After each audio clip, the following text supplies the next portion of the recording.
Is the microphone? Yeah, the microphone's hooked up. Everything good? Welcome to my face and my card making space. I am AmyR, and I only thought about checking that my microphone was actually hooked up the second I went officially live. I'm a professional, y'all. I am a professional. Happy New Year. It's already the 4th. I've already lost track of like what day it is half the time, and you know, all the things. But hello. I have crafty plans and things to share, and as usual, it'll take me a little bit for my brain to warm up. Because, yeah, the camera goes on, my brain just goes immediately blank. Okay.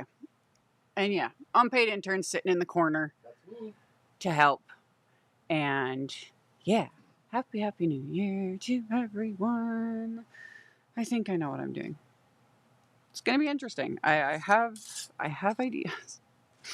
I have ideas. We'll see if they translate into a finished card. I did the teeniest bit of prep work, and that's about it. As always, the housekeeping links are down below. They're always below.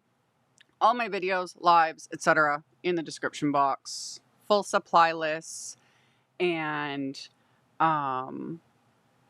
full supply list. And then with lives, we do the link to the visual supply list. You click on that one, it pops up in a new window, and it's all like visual products, and you can click. My links are affiliate links. That just means that if you click on any of my links and end up ordering something, I do get a kickback from that. Before you get started, real quick, what was the name of the game you mentioned? Oh, when I was live, Fallout. Fallout. There's many. It's a series of video games, and now they're in their second season on. It's on Prime. It's on Prime. Not for everyone. It's just violence, gore, chaos, real chaos. Not my kind of fun, crafty chaos. Like, it's a messed up game and show. I enjoy it, as does the unpaid intern. He's played all the games. I have not. I may some point. When I find that magical thing called free time, you know. Anyway. For me and gaming, I am a professional gamer as well. That's what I would say. I play things like Stardew Valley. That's my type of game where I can just chill, shut my brain off, and like wander around and farm and, you know, whatever. Anyway. So yeah, I'd mention it briefly because we're watching the show. It only comes out, new episode every week. We're on we finished 3. We finished episode 3. So, anywho. Hello to everyone. And yeah, welcome to the crafty chaos. So, let us get right into it. Like I said, I have a rough idea. We're just going to see. We are just going to see where this all goes. I pulled out several of my oldie but goodie favorites, one of which I have an entire lengthy playlist.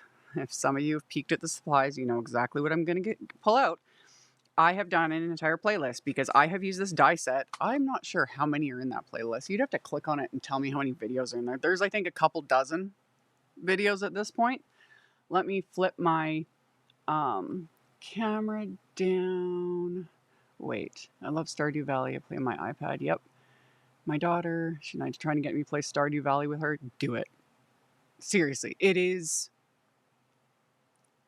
my absolute all-time favorite. I have put a disgusting amount of time, like play hours, because I play through Steam. It tells you, it tracks those analytics, and it's like, you've spent X amount of hours on this game. And I'm just like, I am like a Stardew Valley expert and beyond at this point. I love it. I have a little Steam Deck, and so I can play it in bed.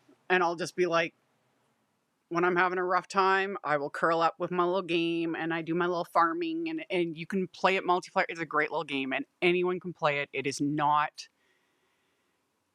not something crazy or super difficult, and it starts small, and you just learn and learn and learn as you go through. And there is a million things online tutorials, walkthroughs. There's an entire wiki dedicated to everything.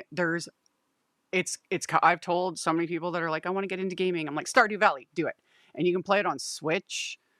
You can play it on a desktop. You can play it on mobile. There's different things. Almost any tablet. Yeah, pretty much anything you can play it on. But if it's on like mobile, like a tablet, an iPad, whatever, you are limited like to just the base game, which is tons of fun. You'll get a ton of experience out of it and loads of fun.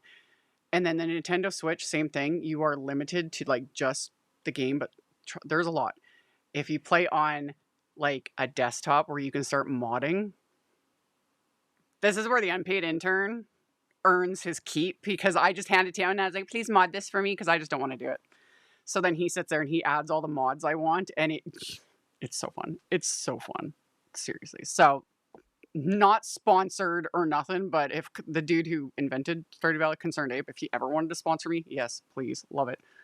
I would take all of it because it is one of my absolute favorite little games. I love it. It's the funnest little game. So if anyone's like curious about gaming or kind of wanting to get into it, Stardew Valley. Can't say enough good things about it. My husband was trying to get me to play Call of Duty with him. Yeah. That's a game I don't think I'll ever... I played it many, many years ago. That isn't my style. Like first-person shooters and stuff. I like to wander and play and just kind of like not feel pressured in games like that where it's like you have an objective and like other people are coming after you and blah. And I'm like, no, thank you. Not my thing. Wish I knew how to mod. Just started the game. If you're playing on a desktop, I'm sure there's a million tutorials for that as well. And the Stardew Valley like community of people, there's like so many communities and people that do tutorials and will walk you through it. It's all out there. I could do it myself. He's a tech expert, so I let him do it. I'm like, I just saves me the time and he can do it faster. It's tough to do on that little Steam Deck. Well, on my little Steam Deck, it is hard, but yeah, all that kind of stuff. There is like, and if you get stuck, you can always like find a forum, find a community, post your questions, and people will answer it. It's just the funnest thing. I absolutely love it. And he keeps coming out with updates for it and like expanding the game and the world. And we thought he was done. And then he hinted that there's going to be another update. And I'm just like, I love it. So anyway, this is a card making channel. I do card making live. But yeah, it's super fun. Let's get into, I love Zelda. Yeah.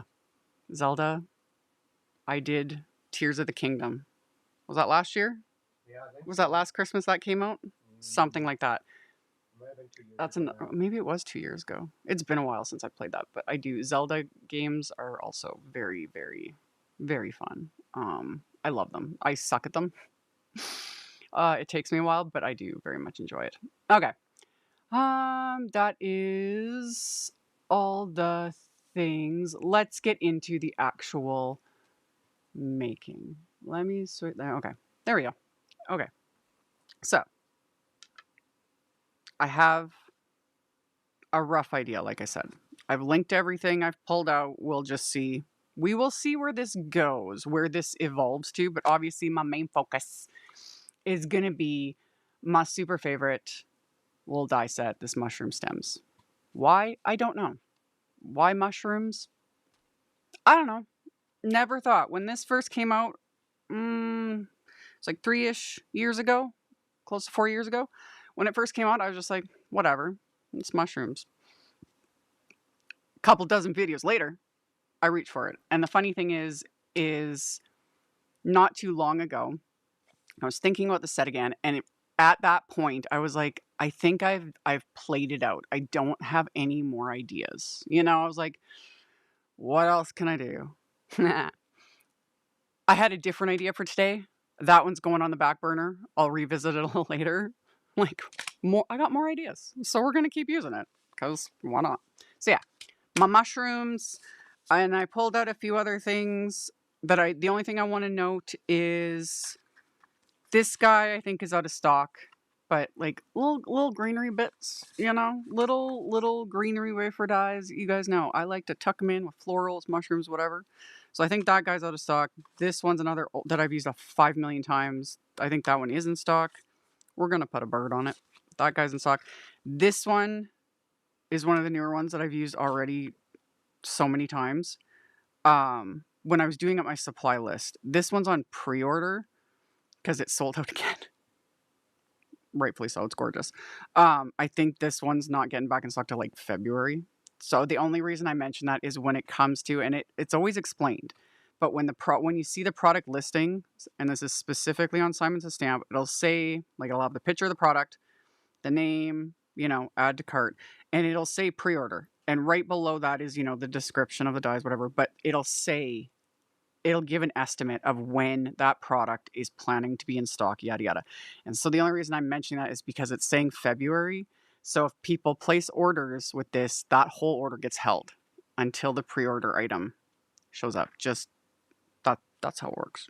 So yeah, I think I'm gonna use it because I haven't done really like winter mushrooms, which seems weird, but I'd come across a photo a couple months ago, and I don't know who took it. I don't even know where it came from, but it was like a kind of a snowy little landscape, and there was these little mushrooms peeking out and a little bit of greenery, and I was like, snowy mushroom cards, let's do it. So that's what we're gonna do. So, yeah. Mm-hmm.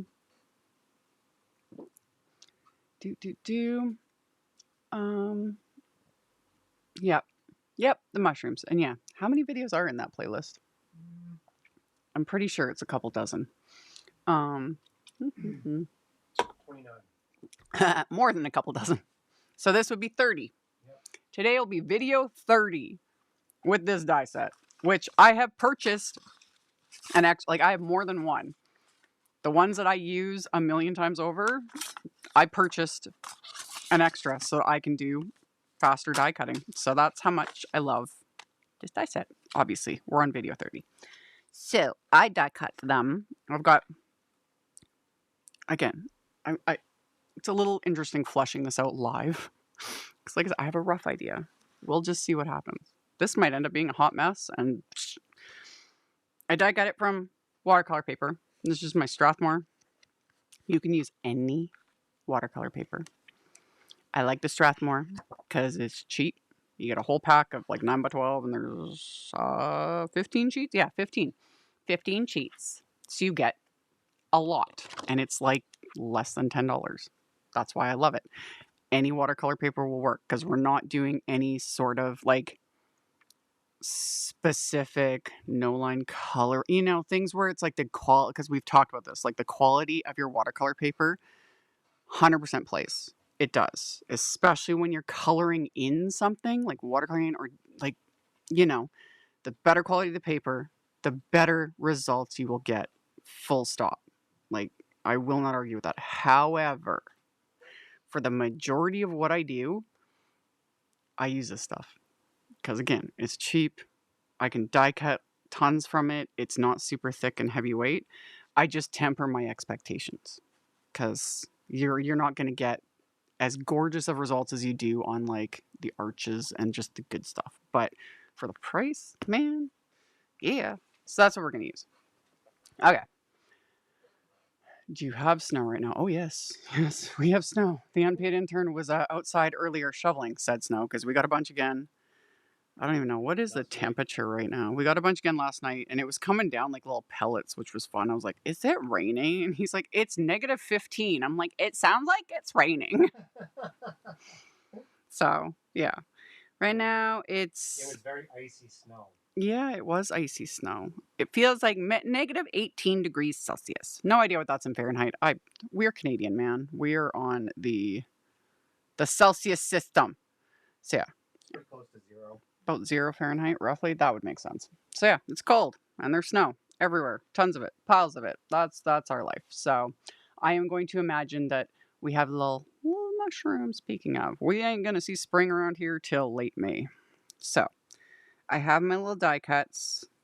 I did die cut this twice, but I don't think I'm gonna use. Well, I'm gonna use a big one, of course. I got my little little greenery bits. This greenery bit, I'm going to use, so I've got a large, a medium, and a small.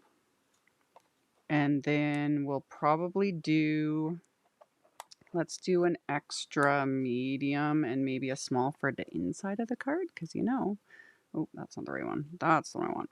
Yeah, because you guys know I like to add something to the inside. So we'll do dupe, dupe, dupe, dupe, and that. And then I've got my little birdie bits.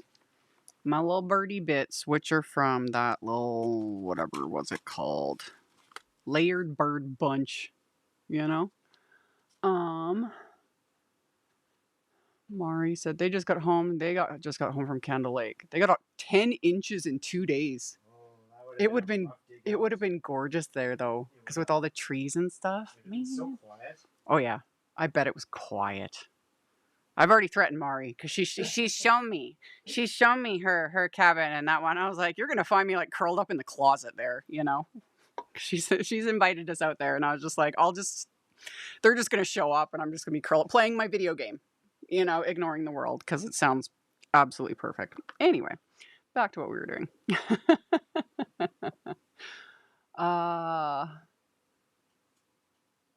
Yeah, Gerald's in the Cascade Mountains in BC, which probably a decent amount of snow depending. Are the Cascades further in? They're closer to Vancouver, I think. Oh, so yeah, it'd be more temperate there. But if depending on how high up you are, there would be like snow and stuff. But once you get into the BC interior, it is totally different climate. Well, it all is, because it all hits, and then the Rocky Mountains. And then I'm in the middle of Saskatchewan, for those that aren't aware. So, and the prairies, we get the cold winds and snow. Anyway, we're going to color these with watercolor. That's why I die cut them from watercolor paper. Again, for something like this, it doesn't matter in terms of like the specific type of water. You can use any watercolors, use any water reactive inks, oxide inks, positively saturated inks. Like what I've shown 5 ways from Sunday when it comes to coloring, die cuts, and all the things. I grabbed this one because it's still been sitting out, and I was like, I like these colors. So it's just a little Deep Muse watercolor compact. This one's by Altenew. And I've done 1 or 2 lives. I forgot now. I think I've done a couple lives using these water because there's 2 different compacts, and I've done several videos already. And yeah, the colors are pretty. So I got that. I got my little palette. Boop. Just any sort of palette's gonna work. And then, like I said, I was thinking little like sort of brownish mushrooms, which let me grab some water for my little paints here, which on camera and on camera especially, we didn't really like these look so dark. Like they look almost black. They're not. Like these are the colors in this little compact. This is why swatching helps. Because, yeah, looking at that, it's like, that looks black. And no, it's actually really pretty blue. That looks black. Brown. That looks black. Green. Okay. Warm wishes from Hawaii. Must be nice. Must be nice. Someday. One of the reasons I would want to go to Hawaii is just to look at that busy Costco.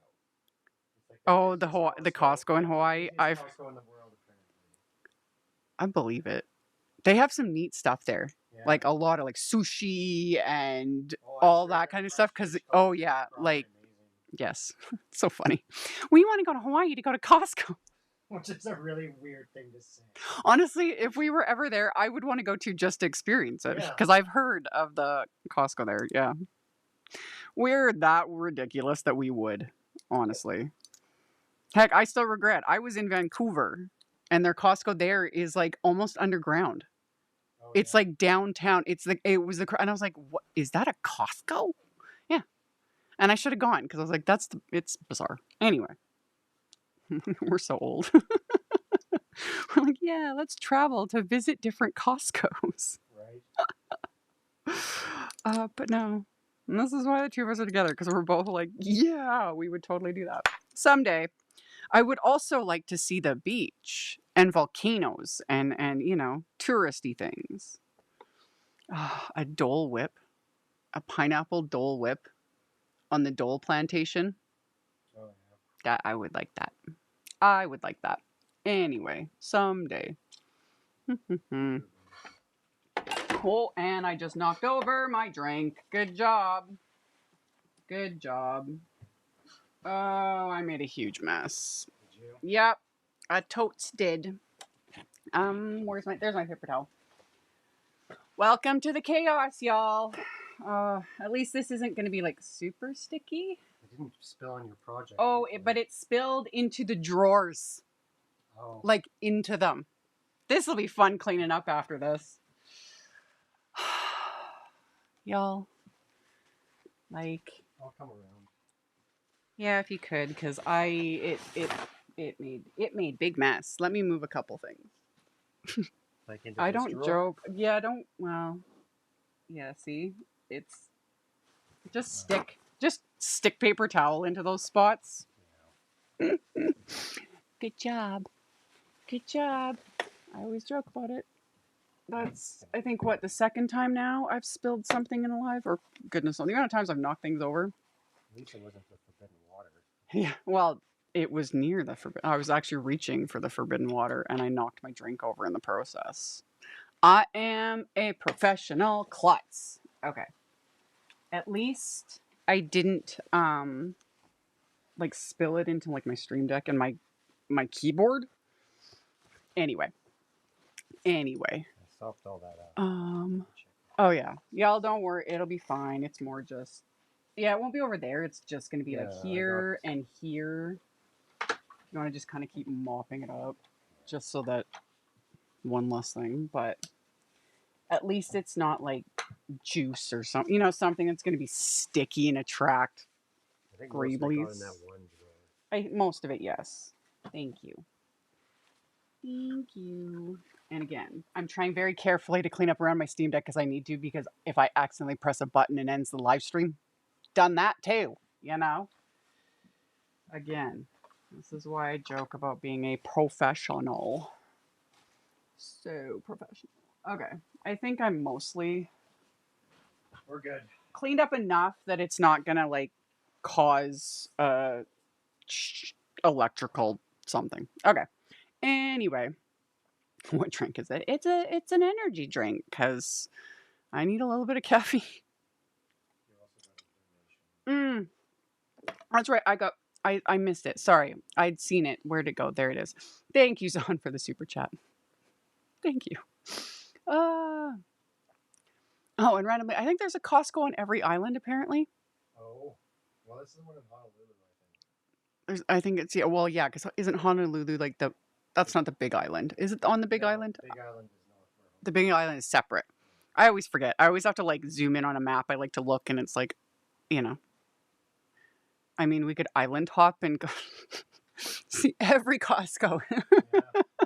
Anyway, back to what I'm doing. Yes, very, very professional, y'all. I'm an expert at knocking things over, you know. Oh, and that one's done for too. Okay. Let's move a couple things back.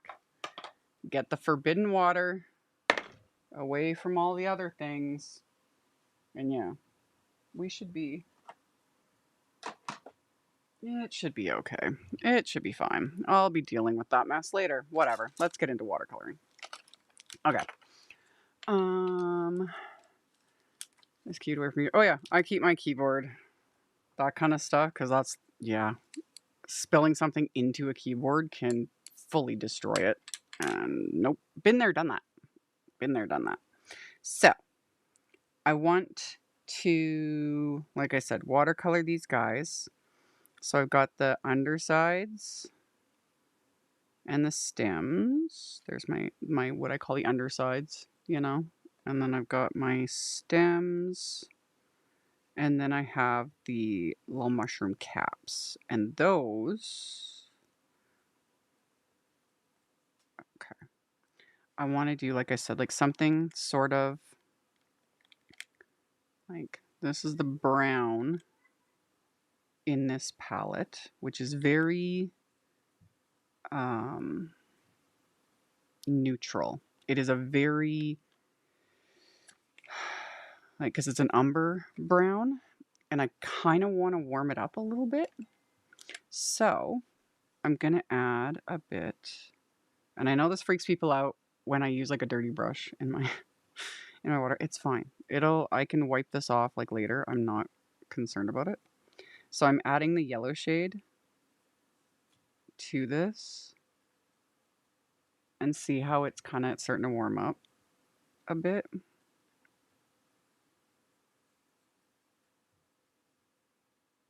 Just like so.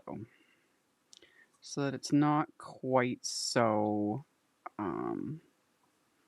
neutral, really. I'm warming this brown up because that's just what I'm seeing in my head. But sometimes it's scary in there, but you know, it just is what it is. Okay. I like that. I like that. Friend of mine sold soda in her keyboard, now the key stick. Exactly. Like, yeah. I'm always very hyper aware. Not of my like, I'm knocking stuff over all the time, but when it comes to like my laptop, my keyboard for my desktop, like all these things, because it's all expensive equipment. I am hyper aware and try very hard not to like spill into those, because generally that's what's going to ruin them. Okay. And then I added some of this reddish shade. That's the lilac burgundy. The Ron burgundy. I did a live with this palette. Yes. Because I called that's Ron burgundy. I'm Ron burgundy. You're Ron Burgundy. I'm Ron burgundy. I am Ron burgundy. Really. Honestly. I was teasing my grand cat that has one of those backpacks that's clear and all the air holes and everything. And when he's in there, I tap it and I'm like, you're in a glass cage of emotion. The cat's just looking at me like, what is wrong with you? I'm Ron Burgundy. Anyway. Okay. A professional spiller. Yeah. Yeah. Oh, so yeah, it's been coming. There's a, we're just like, welcome to my lives, y'all. If you're new here, again, welcome to the chaos. There's a Costco on the Big Island, and I always am not sure how to pronounce. Is it Kauai? I never know how to pronounce it. It always throws me off. And then I'm like, because I know how to pronounce Maui. Is it Kauai? I don't know how to pronounce it. And there's one on Maui and Oahu too. There's multiple Costcos. We could visit them all someday. Okay. Yeah, I'm okay with this. This is getting closer to what I want, and we're gonna water it down a bit anyway. Just making a big old puddle, making a big old mess. Something I am professional at. I am a professional. I am a professional. So I am just going to paint these guys, and I haven't like attached these to anything. I'm not too concerned about it. Because again, I'm going to be adhering and splattering and layering all the things. So it also just, as always, it just depends on my mood. Sometimes I'll stick my pieces to like a sticky mat or to a grip mat or what have you. And then other times it's like, I'm just going to make a big mess, which, speaking of messes, let me grab a little hardboard. And then, there we go. And then as I paint each little piece, I can just set it aside on a little hardboard just to get it out of the way and let it dry, which for me does not take very long. You said it right. I don't know which one, because I said it more than one way. Look it up. Now I'm annoyed. How do you pronounce, is it Kauai? Kauai? Kauai. He's going to tell me. I don't know what. It just, every time I see it, that is one place I really want to go. How am I supposed to pronounce it? You aren't Googling properly, You're sir. looking at the Wikipedia. Yeah, you're zoning out to the Wikipedia. I just want to know how to pronounce it, okay? Anyway, You're saying correctly, yes. how? Kauai. Kauai Yeah. is how you, okay. When you say you're saying it correctly, I was like, I said it multiple ways. Kauai. Kauai. There is an apostrophe between the A and the I. Okay, okay, okay. It's one of those ones when you see it spelled out, it's like, I'm never sure. I'm never sure. But I know how to pronounce it, you know, Maui and Oahu and all that kind of stuff. Someday, I would like to visit those islands because they are beautiful. Okay, I'm going to keep painting. So I'm just painting, as you can see. Just slapping the brown on here. And then I'm taking another brush with like a bit more water just to like kind of pull it out. That just gives me that little bit of a gradient, you know, darker to lighter. And again, it doesn't need to be perfect. That's the thing with watercolor is it creates texture, which I love. Ooh, see? You are just having I am having a day. There we go. We're just going to keep going and try not to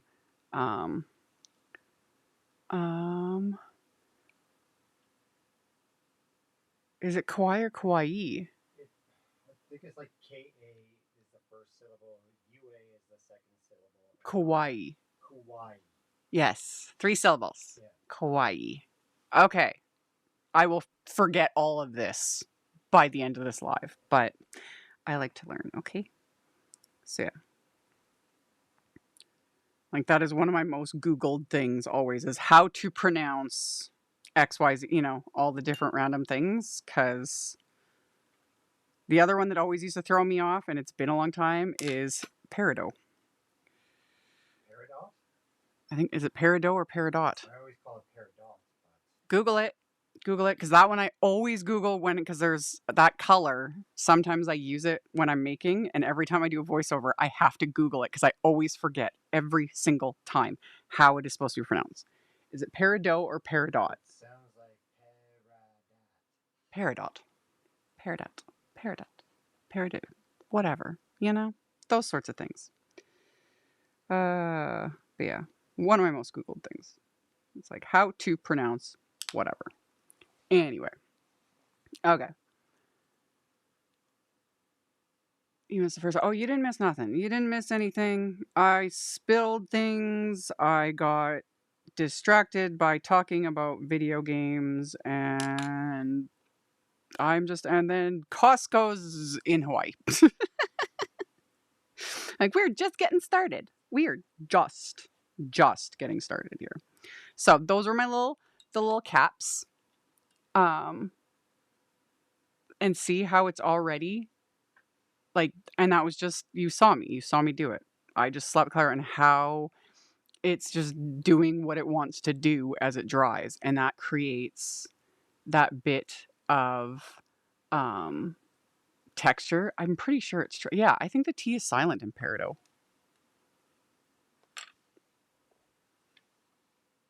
I'm gonna double check that because now I'm just, you guys, well, again, welcome, Google.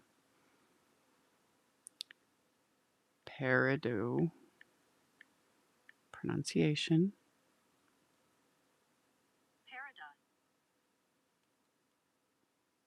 Peridot. You do pronounce the T, but barely. Like, no emphasis on it. Because the emphasis is on the first part. So it's peridot. Peridot. But very little emphasis. Anyway, back to what we're doing. So. That true, yes. Because that's all part of it. With pronunciations and all those things, it can vary depending on whether it's, you know, English, French, Spanish, etc., etc., etc., and then regional, all the things, you know, which is also fascinating. It's all fascinating. So for me personally, I find it fascinating. I get a lot of grief sometimes. Some people freaking out because it's like, this word's supposed to be pronounced this way. And I was like, okay. And then other times it's like, no, I'm pronouncing it correctly, but you know, it can vary, etc., etc.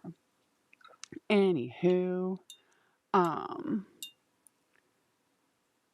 yeah, it's peridot, but just the T is very, very light on it. And I think it's also, it's somewhat correct to be just like kind of peridot and not really even say the T. It just is.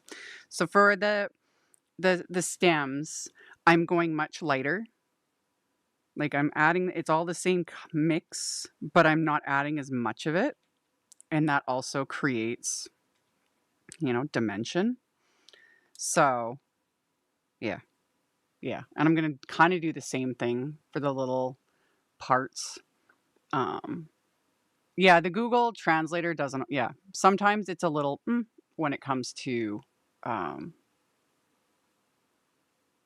the little voice doohickey, because yes, that will vary depending on your region. It's all fascinating, man. That's all fascinating. There was something else I missed. Something about a scientific fact. Accident-prone people have more white matter in their brains and are highly intelligent. I tell the unpaid intern all the time that I am a genius. And I purposely say it that way. And the first time I ever said that to him, and he was like, what plant species are you? And I was like, no, I am a genus. Just like how I say professional and I spell it wrong on purpose. I'm just being tongue-in-cheek.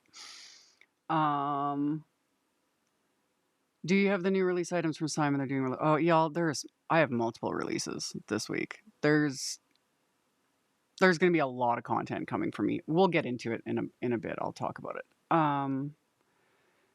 Doodly doo.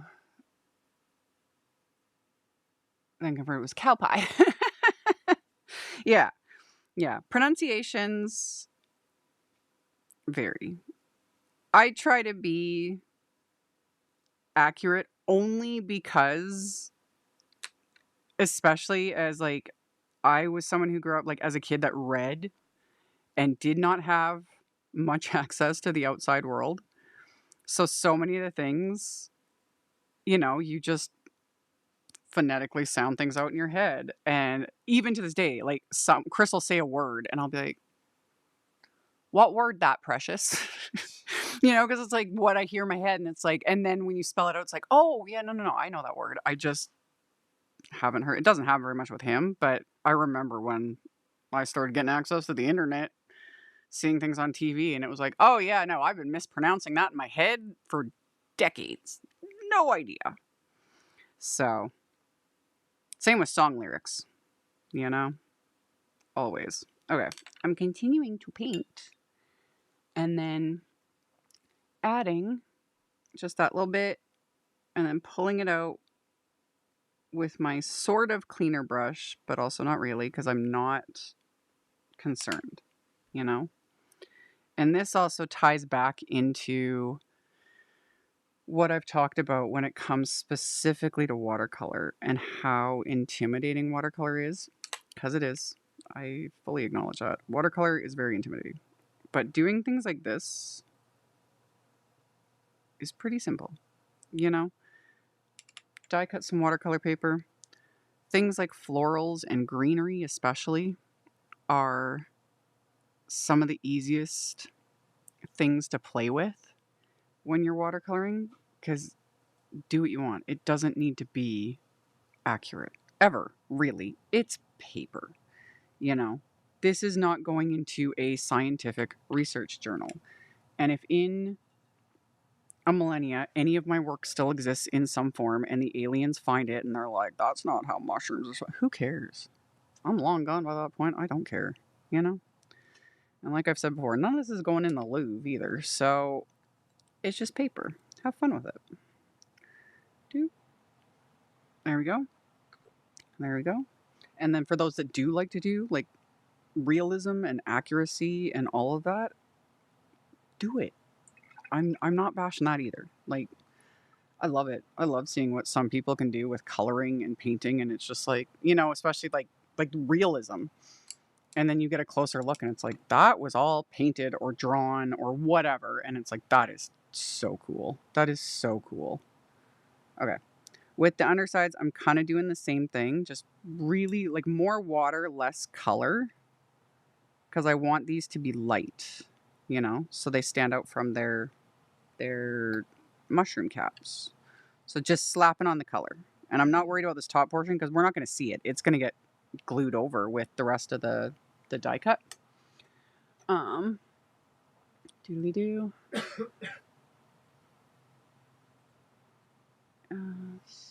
Yeah, professional. Yeah.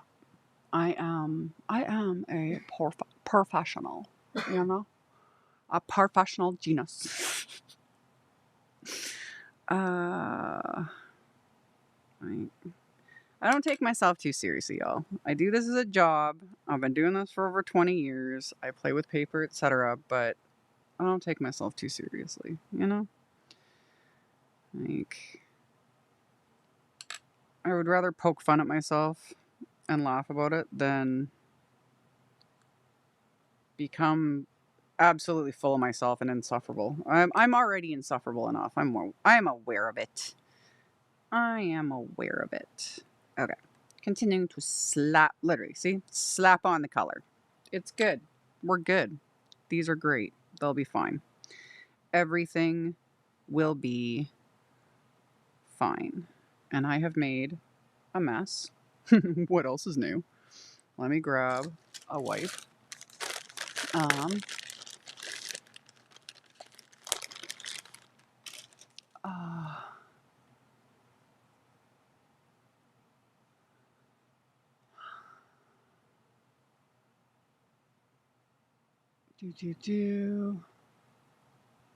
I should have taken French, you know, and that's the thing. I took French and I was so good at it as a kid up until grade 4. So I would have been about 9 years old. And I was brilliant at it. And then the teacher we had that was teaching French, I'm not going to get into the story, but had to move away and they were never able to replace her. And I never got to continue my French education. And I'm really sad about that because I was actually really good at it. And trying to do it now is once you're an adult, so difficult. So difficult.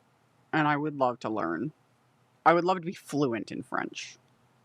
I also would love to be fluent in so many languages, but French especially. Anywho. While I have my browns out, I'm going to start. I'll do a little bit of brown on my birds. I have 2 little birdies that I die cut with their little pieces. And all the same thing. It's all just die cut from this watercolor paper. And where did I already showed them, but for those that tune in later, they're from this little guy. This layered bird bunch. Layered bird bunch. Yeah. Oh, I'm like...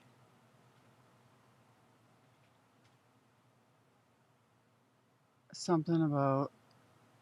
I was speaking like a Jean Chrétien. Jean Chrétien. Chrétien? Oh, yes. Yes. The French way of speaking. Yes. Mm-hmm. Yeah. Again, welcome to the chaos, y'all. So we got all the pieces for 2 birdies. Because I want 1 birdie on the outside, and then I'll probably stick a second one on the inside of the card. Just because, you know, I've got the die cut pieces, and this will not take long to actually color. But what I want to do is create sort of a Payne's gray. So if I take some of the blue, and I don't need much, my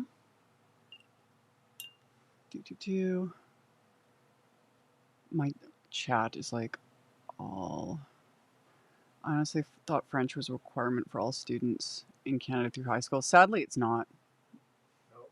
I think, we wish it would be, but now the only way is like places that do like French immersion, which are few and far between, at least especially because we're in Western Canada.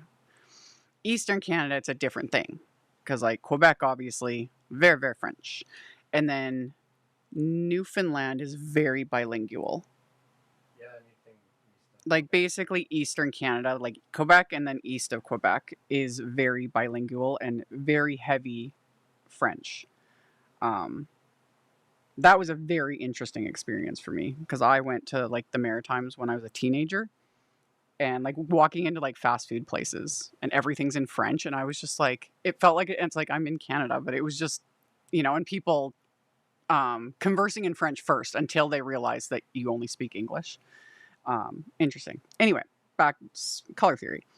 These two colors, this shade of blue and this shade of brown, when you mix them together, you basically get like a Payne's gray, which kind of on camera looks just dark, which it is.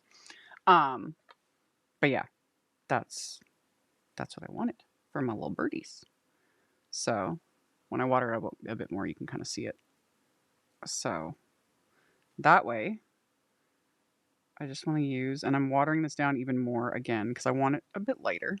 I'm going to use it for the tops of their little heads. Yeah, we'll use that color for that.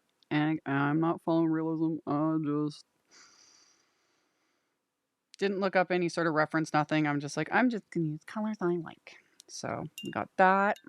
And then I'll use more of just the straight up, like, kind of blue shade. Yeah, I'll use that for, let's do this wing with that color. Add some more water. Where's my little, this'll work. There we go. Okay. Add a bit of water to this. Doop. We'll do the same thing. We'll just keep them samesies just to make things a little bit easier. Like that. Yeah.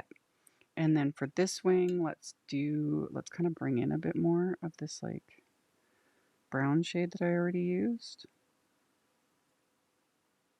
Like that. Like that. And then, boop. I'll even bring in some of this sort of Payne's gray that I've created. Just to tone it down a bit so it's not the exact same as the mushrooms. Like that. Yep, I'm happy with that. And then what I can do is I can take like a smidge of this pink shade. Just a bit. Really, really light. Lots and lots of water. Ooh, yeah, Mari would know. New Brunswick is an officially bilingual province. I was right. Yeah.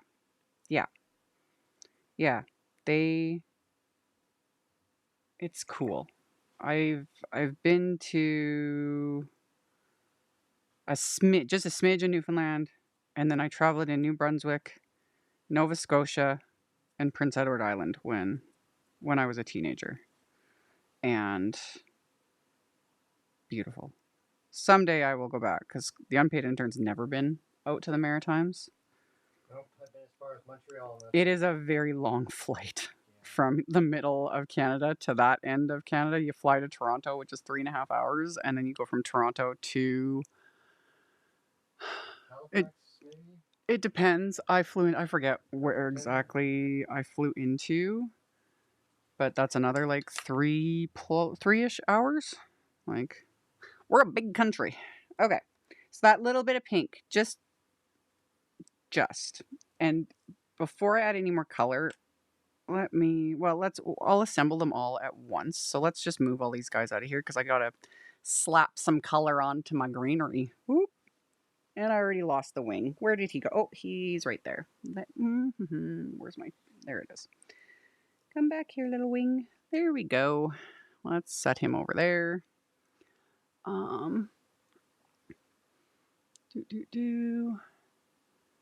Parts of Ontario are also bilingual. Well, technically, Canada as a whole is bilingual.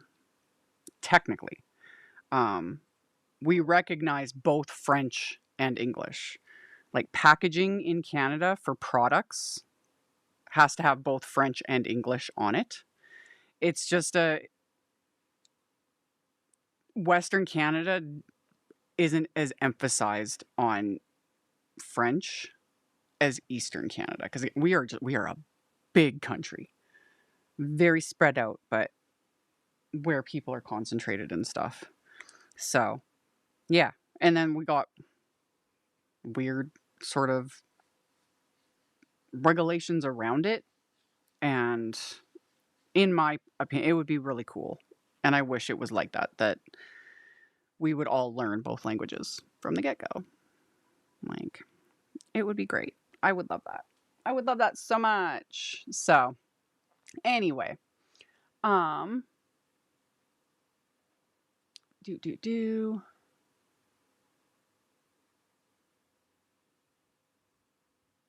me scroll. What time of year would you recommend visiting Saskatchewan? When do the temps get above at least 65 degrees? June Yeah, if you come in, to like September. if you come early, late spring, early summer, you avoid a lot of the bugs. Yeah, like, yeah. But it might be cooler. Saskatchewan, we range in temperatures swings from about 90 degrees, because we can get down to minus 50 in the winters, which doesn't last very long. It's usually like a cold snap. It'll last for a couple days. Minus 40 Celsius is pretty average. And then in the summers, when it's a heat wave, we can get up to, what was the highest temp we've hit? We've hit 43 Celsius before. Yeah, it hasn't been that hot though. No. It can get hot here, There but was that one day that it was 41. we can get into the 30s Celsius, which for us people in Saskatchewan, that's crazy. Yeah, I'm not a big fan of the heat. I don't do well. Anyway. I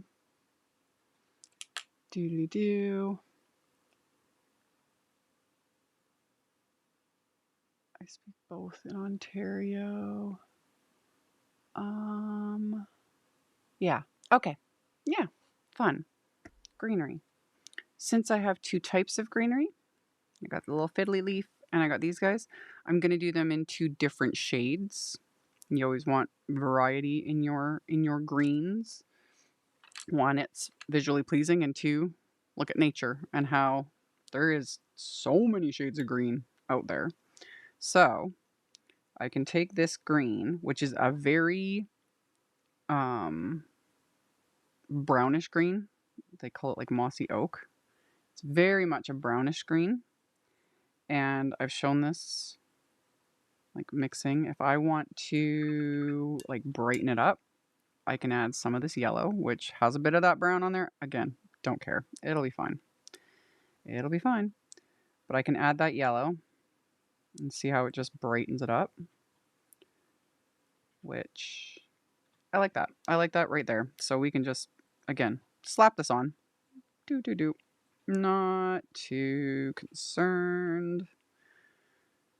Just get that color on there. And it'll like collect in spots, which will give it darker areas and all of it. It doesn't matter. It doesn't matter. Like, slap it on. You know, wax on, wax off. Do. There we go. Simple. You know, you make a hot little mess and it's fun. And you got a cute little greenery piece. And we'll set him aside, let him dry.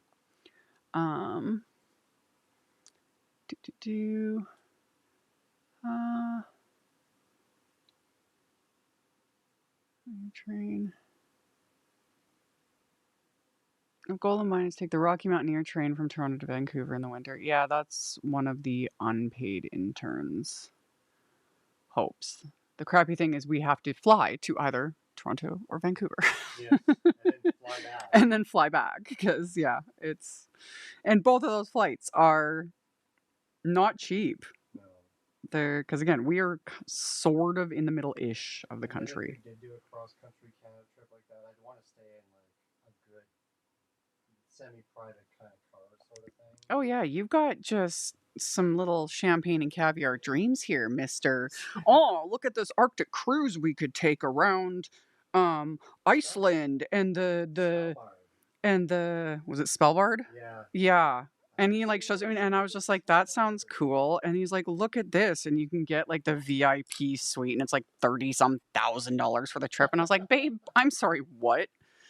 We can't afford that. No. And then what was the other one you found?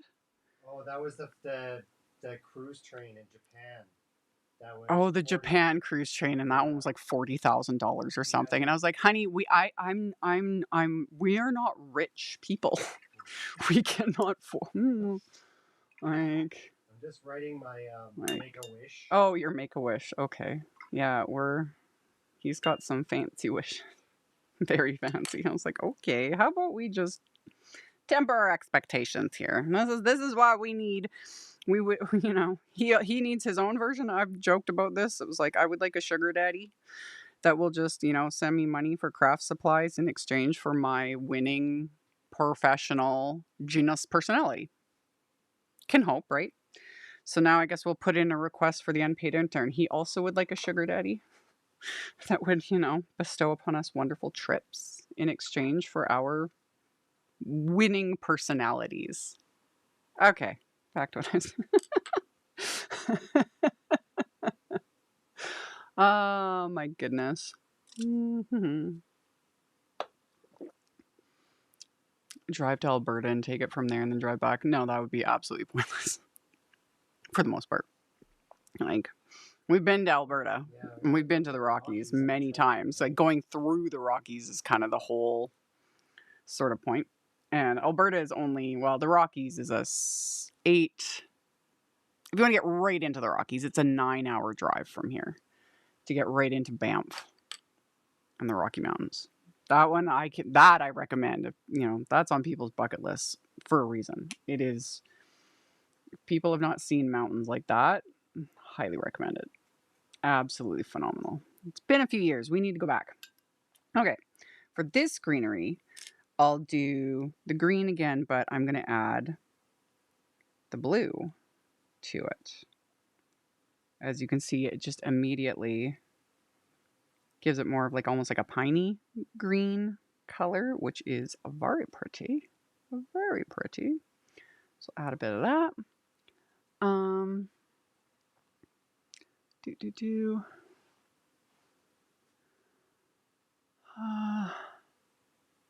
The unpaid intern could start a YouTube travel channel to cover the cost of these exotic dreams. Such a scam.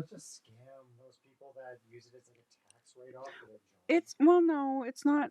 Well, there are those that do that fully scam the system. Like those are the ones that are like super entitled.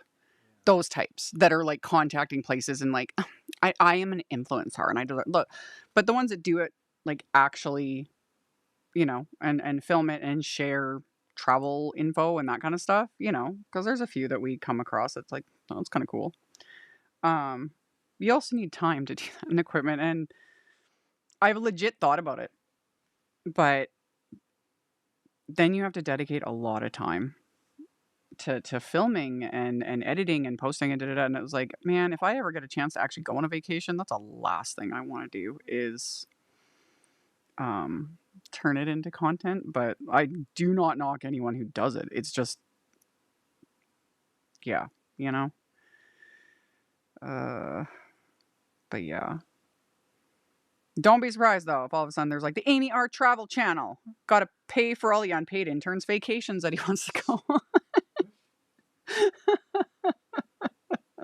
So I'm not knocking it, we'll figure it out. Okay, let's keep. Ooh, I like this color I'm making. Isn't that beautiful? Just like muttering to myself as I'm mixing here. Ooh, I like that. Ooh, yeah. We'll slap that on there. Do. And that's the thing too, a lot of times, depending on what you're doing, like if you're not super happy with what you first put down, change it up a bit, slap more on, or you can die cut another piece. Like it's just paper. It's small. It's not like a big background, where, yeah, Yeah. So slap on a bit of color and we'll set him aside. We'll be coming back to all these when I start assembling. I've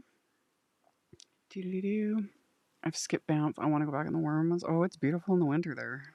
But you got to be prepared for cold and snow. And it is especially nice if you do like to do winter sports like skiing and snowshoeing and all that kind of stuff. But heck, it's even worth it if you want to stay at like one of the ski type chalets in the Rocky Mountains and pony up the money for one that has, a hot tub or something and just sit in the hot tub and stare at the mountains. It's beautiful. It's beautiful. It's very touristy. Very, very touristy, but it is beautiful out there. So yeah. Okay. Let me go over to there. And yeah, I should have more than enough here to slap on this last one. There we go. There we go. Got this little greenery bit.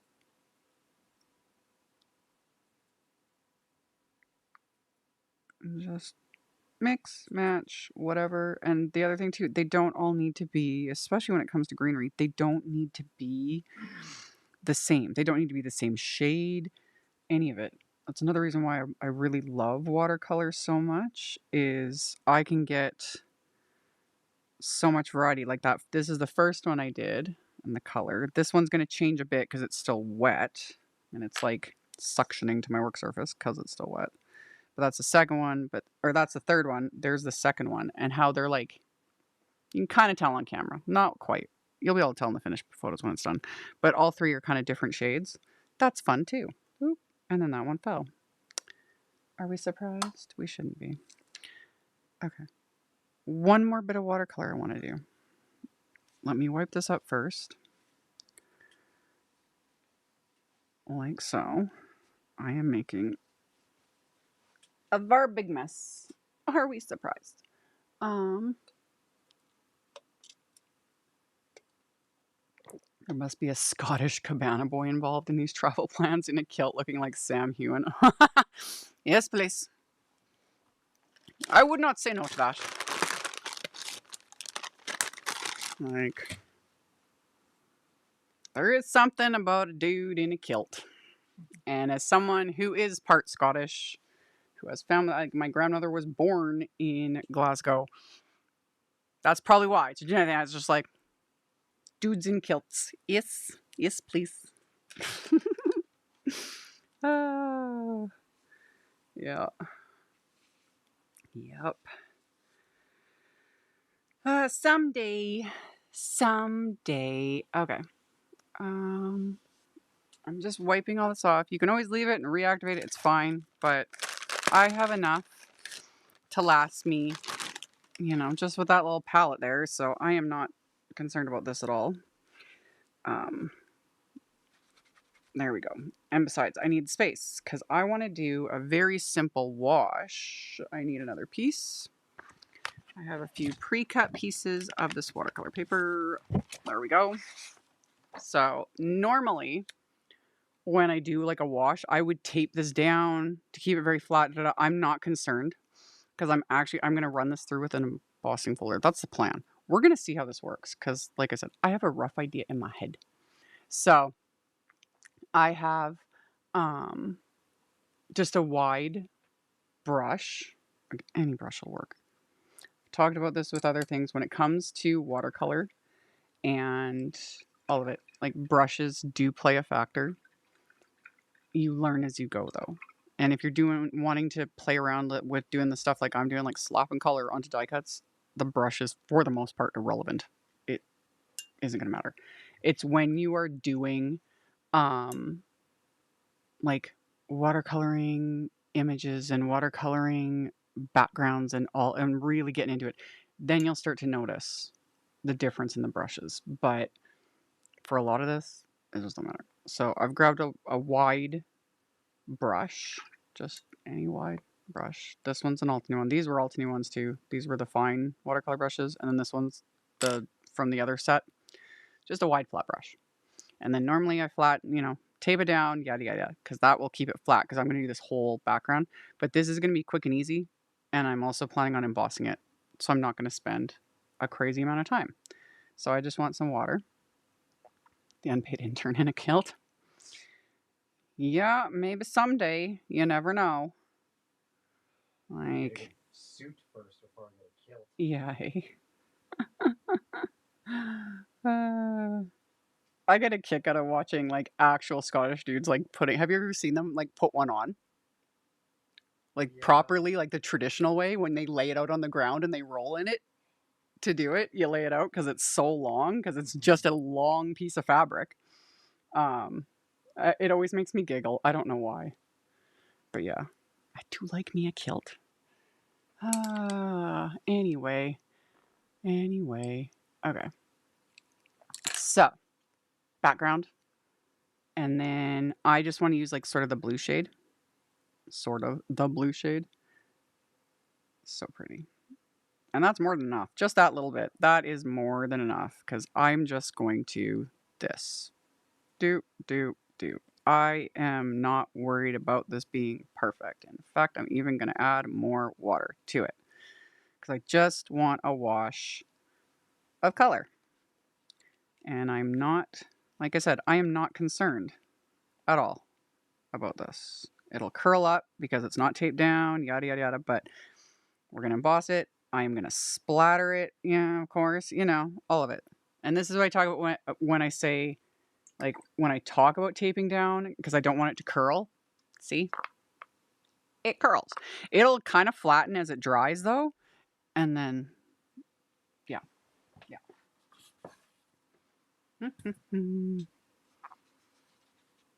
So, we'll just set that little, like, curled up piece of watercolor paper. See? Very curled. He's very curled.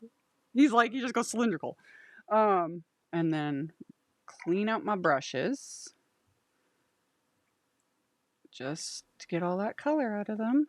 Just good enough. I'll probably need to give them a bit better of a wash afterwards.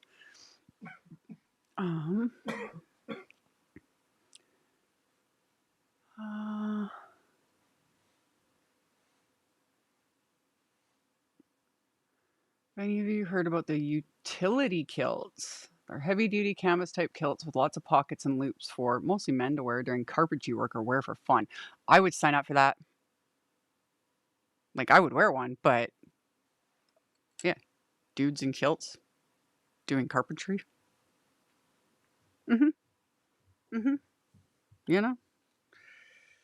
We have talked about it many times on this channel. Outlander, the book series, and the show.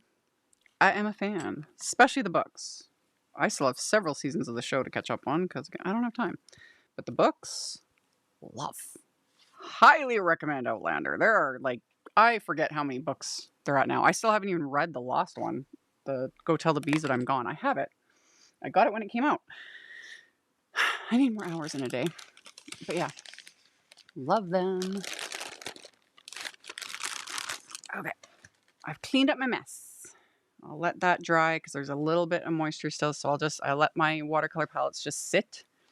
Just open air, let them dry, they're fine, and then we can move on to all the other things. I've got all my little die cut pieces, like so. So now we just got to assemble all of our little bits. We need a dudes in kilts calendar. Oh, I bet those exist. I am sure those exist. Just like they've got, fireman calendars and all that kind of stuff. I can guarantee there's going to be some dudes in kilts sort of a calendar. It would be funny. Anyway. Like, considering I got the unpaid intern a goats in trees calendar. Like the randomness of it all. So all my pieces are dry. This always varies depending on what you're doing, the type of paper you're using, how many layers, how much water, like how long things take to dry. These have been dry pretty much almost instantly. Because again, in my garage, we got more than one heater going, so air is constantly moving. Like things dry quite quickly for me. And then the actual assembly, super easy, and you can do kind of whatever you want. Like I just add some glue. Well, my glue's shockingly not clogged, because it usually is. And I just put some glue, and then I attach a stem, and then we'll attach the little mushroom cap, and I'll have these cute little mushrooms. Like super simple, like so. So we did that, and then like that, and we've got a mushroom.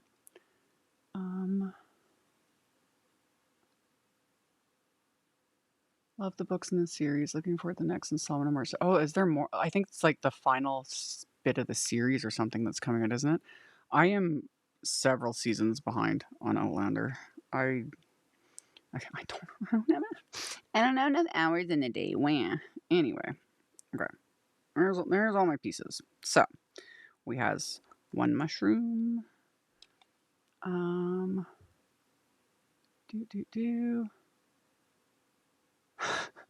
Highland heat. Hot Scottish men in kilts. I knew it. See? Told y'all. It exists. It exists. I am not surprised at all that exists. So, yep.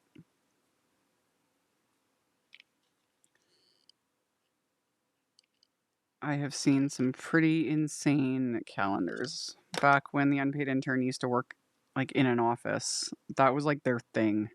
Yep. Was to find the absolutely most ridiculous calendars. Like one of his favorites was horses doing yoga. Yep. Yeah, you know, things like that. So, yeah. And then it just became a thing, and then I used to always be on the lookout for, really dumb calendars to get from. And the last one I got him was, goats in trees.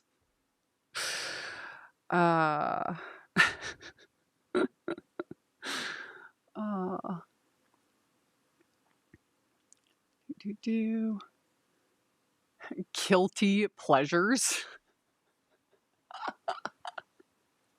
None of this surprises me, you know? If I knew there was such an audience for that, like, you know, I could do like men in kilts making cards 2026. Yeah. Oh, man. That we could make enough monies to go on some vacations. Yeah. You know, and I just gave away that money or that idea for free because now someone else is going to do it. Oh, well. Oh, well. Enjoy your vacation if you make that calendar. Okay.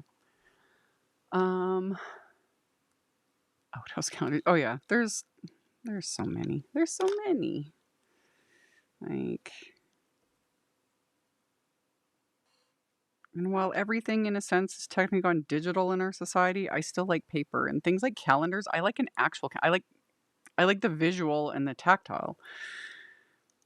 And it's one thing I like. I have my paper planner, but I should have got a calendar. Well, at least now they'll be on sale. I need to get a calendar for 2026, because that's always a nice thing. If you wait till after the new year, you know, you can get them for like 75% off. So I'll have to get one. Not necessarily a men in kilts one, but just a calendar.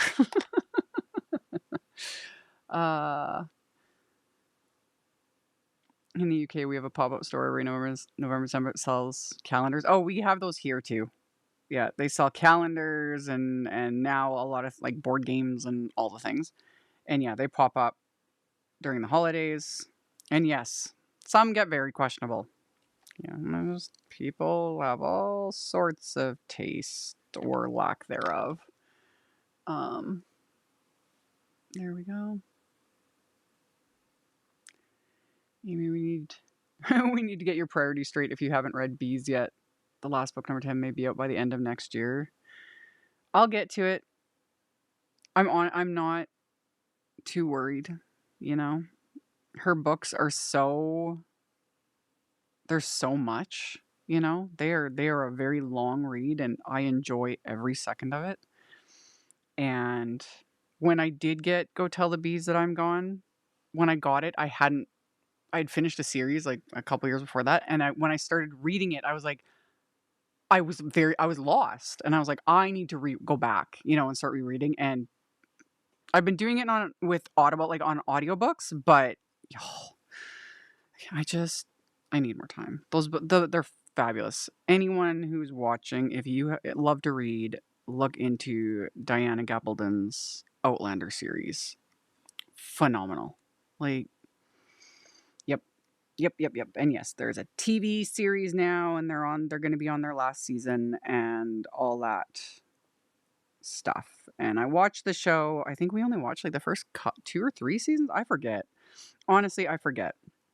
It's been it's been a while. Okay, there we go. Okay.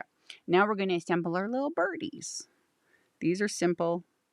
You can kind of do whatever you want because there's options.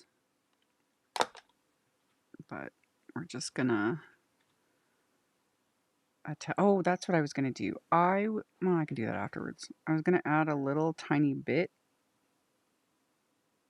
to their beaks. I can do that though once they're assembled, and I will show that. I knew there was something I was forgetting. I was getting distracted by men in kilts. Oh my goodness. Honestly, y'all, I find some of our conversations are so ridiculous at times, but also just very fun. I honestly feel kind of bad when new people stumble upon my chaotic lives, and it's just like, because I've had those comments, you know, they're just like they expect like a professional card making class, and I'm like, "Rrr," and it's just like you'll get professional, all right, but not the kind you expect. Like, you know, one of my favorite quotes from Alice in Wonderland: "We're all mad here." In the best way possible. Okay, so we added a little top to him, little wing, like that. And then, oh, there's a prequel to Outlander. It's called Blood on My... Yeah, she's written several, like, little novellas as well to, like, flesh out more stories. I haven't read any of them. They're all on my list. They're all on my list because, yeah, it's a lot. Like, it's a lot, and it's just so good. So good. Okay. So we've got that. There's birdie number 1. And then men in kilts, very distracting. Yes. Totally. They really are. I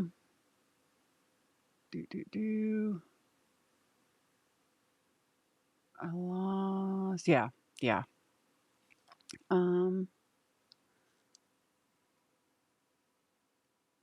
Yeah, I have a stack, and the unpaid intern can attest to it. It's actually 2 stacks of books on my nightstand, all to be read. And those stacks are now, each one is like 2 feet high, 2.5 feet high. I got like 5 feet of books. And that doesn't even include Go Tell the Bees That I'm Gone, because that book is down here. So, and considering that book is like, it is huge. There's a lot to it.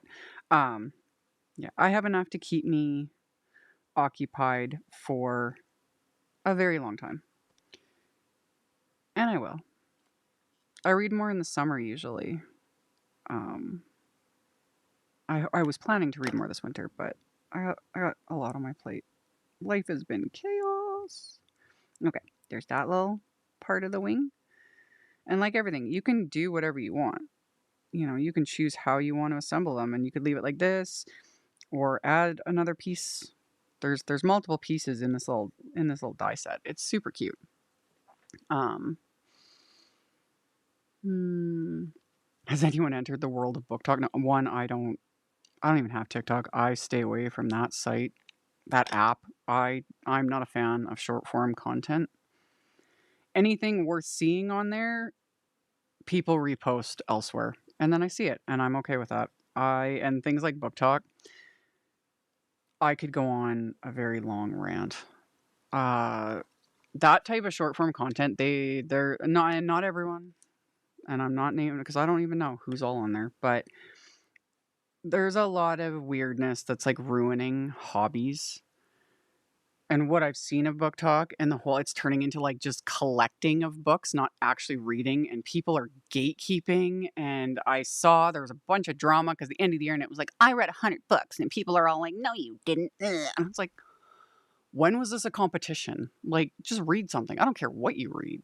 Read something. It's who are you competing with? Why is this a thing? Why does you having more books make you better? Get a library card. Go get some books, man.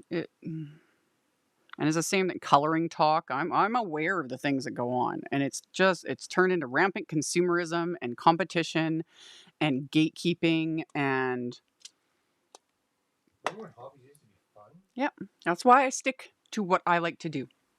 I stay here, and I'm happy here. I am happy in my little mess, doing my thing, and I ain't gatekeeping nothing, and it's not a competition, and you don't need to own all the things, and like, if you didn't make 100 cards last year, are you even a card maker, bro? Like, no, stop it.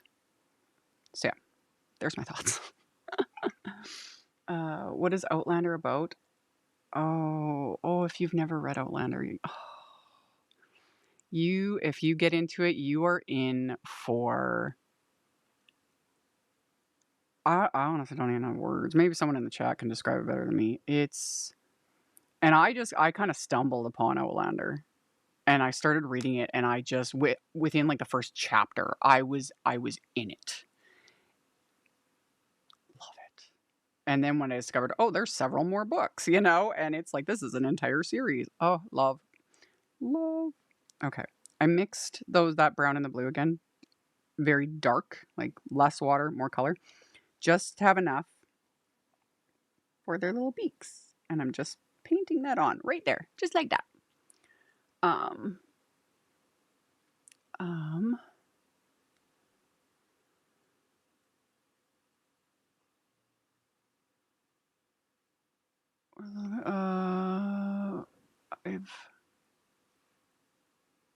an avid reader. I read on my Yeah, exactly. And I know a lot of people who do that, have a little tablet, a Kindle, whatever, that they read on, and totally valid. I've thought about it. Again, I really like the tactile. I love my books. The thing I don't totally like the idea though of having like a little tablet, like a little Kindle or something. I don't like reading on like an iPad or my phone. I don't like that. But for like, if I ever do actually get to travel, that would be nice. Because you could have, a bunch of books on one slim little device. Because, yeah, I have traveled with a couple of my books, and they take up a lot of space. I traveled with Project Hail Mary. Thankfully, it wasn't hardcover, but let me grab, where is my Outlander book? I honestly don't even know. Y'all, I have so many books. We won't, no. Anyway, little birdies. I have so many books. Yeah. Okay. There's my little birdies. And then, I've always loved books about time travel. Yeah, Outlander is like a mix of like somewhat history to a degree, but it's not historical. But it's like, yeah, kind of time travel. So fantasy, magic, a little bit, romance, adventure. I will say, is it the first one? I forget. One of the books when it gets into things, and I'm not going to spoil anything for those, but what happened to Jamie at a certain point, and those that have read, you know exactly what I'm talking about. Those parts are very, very hard to get through. Like, they get a little graphic with certain things, and that one for some people will be very just trigger warning there. I'll- she writes about all of it. Little eye for an eye, my little doodlebug shaped sprinkles for my little, see, it gives them cute little eyes, and it just kind of immediately makes them almost like derpy. But yeah, there's better like synopses online if a person has never read the Outlander series, and it can, you know, explain and all of that. But I don't shy away from that kind of stuff. I just want to give that little bit of a disclaimer. But like, yeah, I'll get into some dark stuff here and there. I will read horror on occasion. I take it. I can only do it every once in a while, like things like oh, Stephen King, love. But I read some of his stuff like once every few years. I was actually talking to a friend about that just yesterday, and I was like, yeah, I need a break at times between those types of books, because especially with books, those sit with me for a really long time, and then I have nightmares, and it's so fun. Anyway, okay, there we go. Kindle is better on the eyes than a tablet phone. Yes, like those types of the tablets meant for reading, that the way they're backlit and all the things, that appeals to me. My biggest thing too is physical, like Chris and I have been having that discussion a lot, physical media versus digital. That's also why I like my books. I've heard that there was issues with that not that long ago.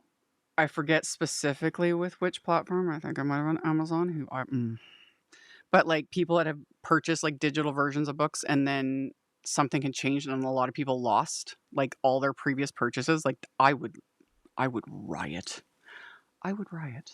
So yeah, because it'd be different if like digital books were significantly cheaper, but they're the same price as an actual physical book. So I get the actual physical book. Okay, we have all this. My background has dried, and it curled in the complete opposite way, you know?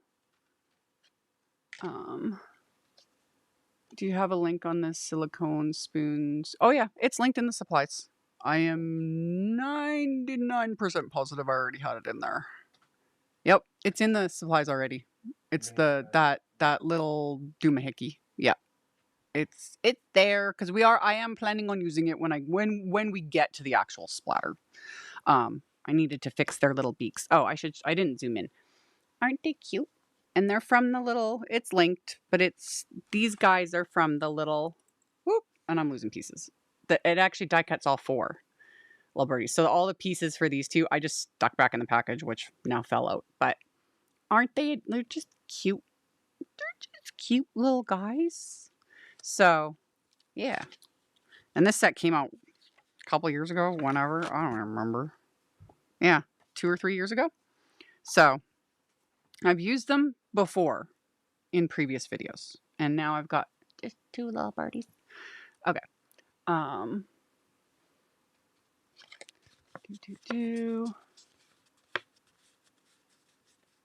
Tangent. Do you have an Amy Secret Garden code?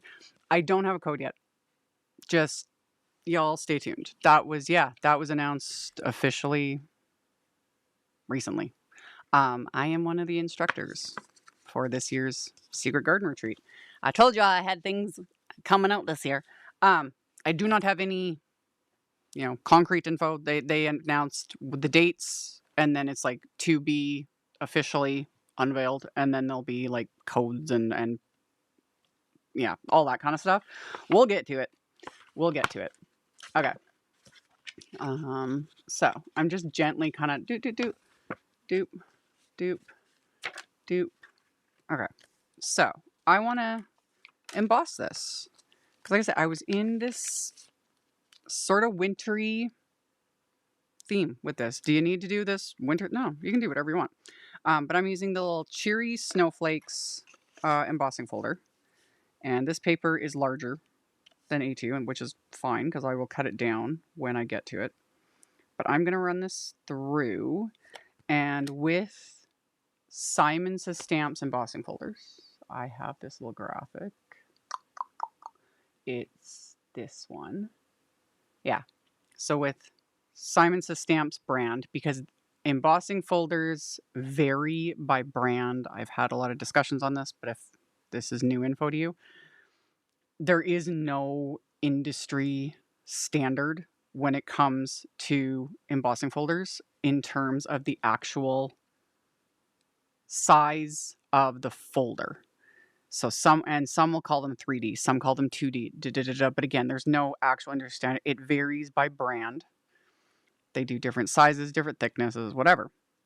And most brands, legit crafty brands, will have info with their product, their type of embossed rollers, what machine settings you need, because we've got however many die cut style machines now, so it varies. For me and Simon's brand, I do this much with my Empress die cut machine, so one cutting plate and the folder. Now, with, again, specifically Simon's folders, depending on your machine, or if you don't feel like you're getting enough impression, you can add the metal shim. I almost never do that because I find I don't need it. You could also potentially add just like a cardstock shim. Again, it's going to vary on your machine.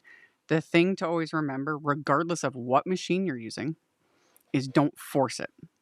Because depending on your die cut machine and the folder you're using, etc., if it's not going to feed through, don't try and like push it, because if you overload a die cut machine, it'll pop like the innards, and you pop those innards, your machine's done. And these machines aren't cheap. So start with kind of like the basic, and then if it's like, oh, that doesn't even do anything, that's when you start figuring out what works for you. And then things I do is like I make up little graphics because I do this as a job, but I write on post-it notes like the XYZ brand, there's my sandwich that works, cutting plate, and I keep track, because hopefully that makes sense to everybody.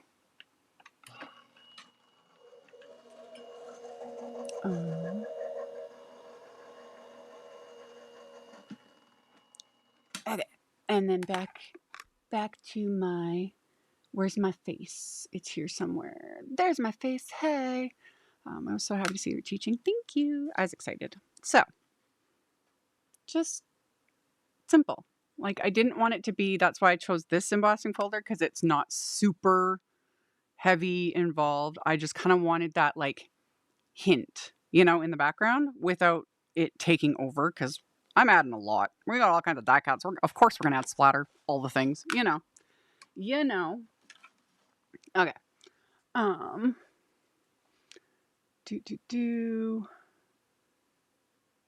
Yes, writing down what works for you on your machine, and then like taping it to the top of your die cut machine, or just have a little document, whatever works. However a person wants to organize. Because yeah, even though you could have the exact same die cut machine, you could be using the exact same folder, and you could have an Empress machine, and it's like, oh, that it barely even it wasn't enough pressure. Then that's where you start adding like a shim, and you figure out what works for you, because machines themselves can vary a bit, especially over time. Like I die cut on basic commercial level because I do this as a job, so it can get crazy. So now that it's embossed, I'm just trimming this down to, I'll start with A2 sized. So 4 1/4 by 5 1/2. Because this will cover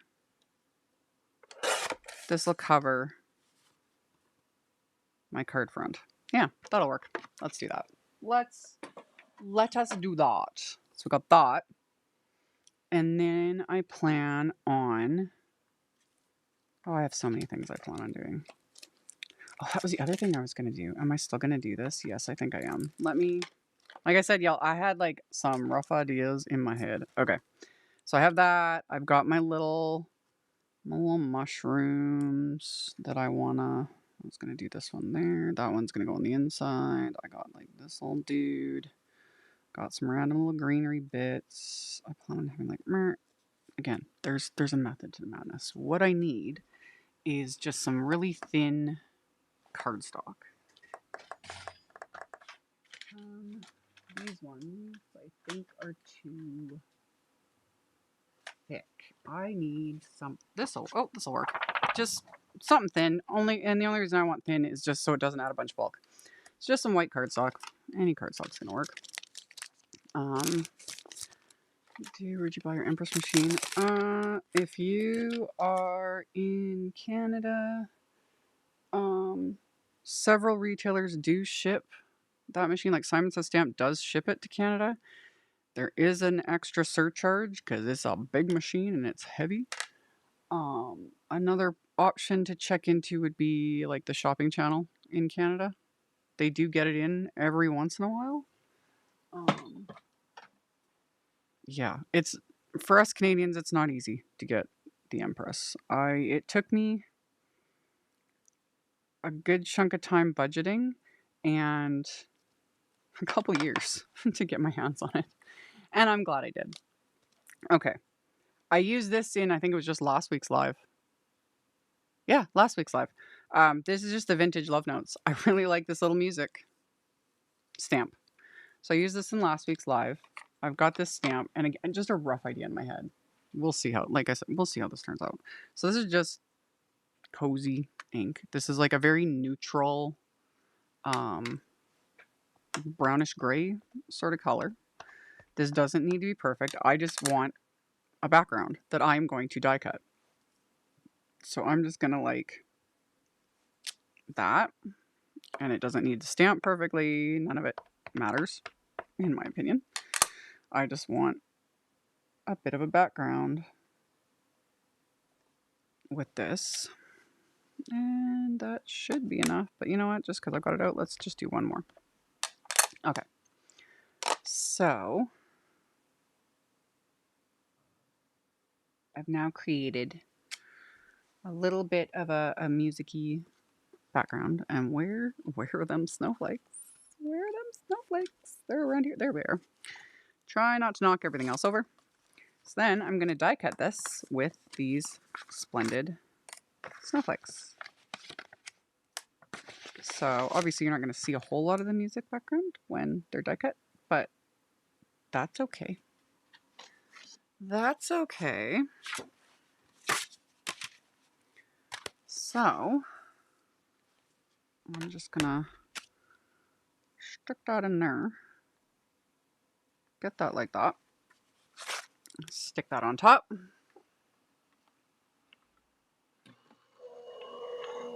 And run that through my die cut machine.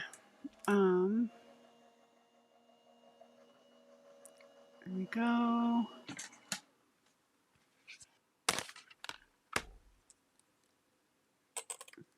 One, two, three. Those are fun. It's subtle, but they've got that little bit of the music note background. I didn't want it to be, that's why I didn't stamp it in black. I didn't want it to be super obvious, but it just gives it a little something. All right. Let me pop out the last one, and then just because I've got the space on here, I will die cut a couple more with these smaller ones.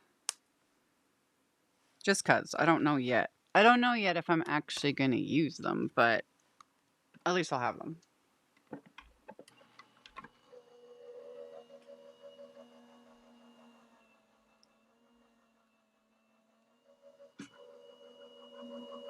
Dudes in kilts making cards, man. Should have done that for a calendar. Like... Just 12 randos off the street. Just 12 random dudes. Like... If I actually had a supply of kilts, you know. I know several of your friends would probably do it just for funsies. Oh, yeah. But also your friends aren't stupid, so they'd be like, they'd want to cut. They'd want to cut of the income. Anyway. Okay. Yeah, there's my little snowflakes. Boop. Let me pull that guy out of there. There we go. We got some little snowflakes. Let's put them back in the package so that I don't lose them. Okay, so we got mushrooms and snowflakes and birds and greenery. So much stuff. So much stuff. And my entire surface is covered as is tradition. So yeah, we can start tucking some things in. And I just want to think about how I want to do my sentiment, because my plan is to have a little Bernie, and then I was going to use a sentiment possibly from this set. I might heat emboss that. This is another sort of oldie but goodie. This is the Fly Today set. I can't remember if this was in a card kit or if it was just part of a release. Another very Tim Holtz inspired set. And I liked the sentiments for this, but then I was also like, ooh, I kind of really like this sort of honeycombish pattern on here. And I was like, you know what? I'm going to do it. I'm going to do it. Why not? I can do what I want. It's my channel. I can do what I want. Let's just take that stamp and take my little mushrooms. And we're just gonna see what happens, man. And I'm just gonna use that same cozy ink because I can. Let's just, we'll just kind of, I'll even like wipe some off with my finger. Yep, I'm okay with that. Take a little bit right there. Put some like that. Like that. Stick some right there. Yeah. I'm here for it. I like it. It just adds a little extra something.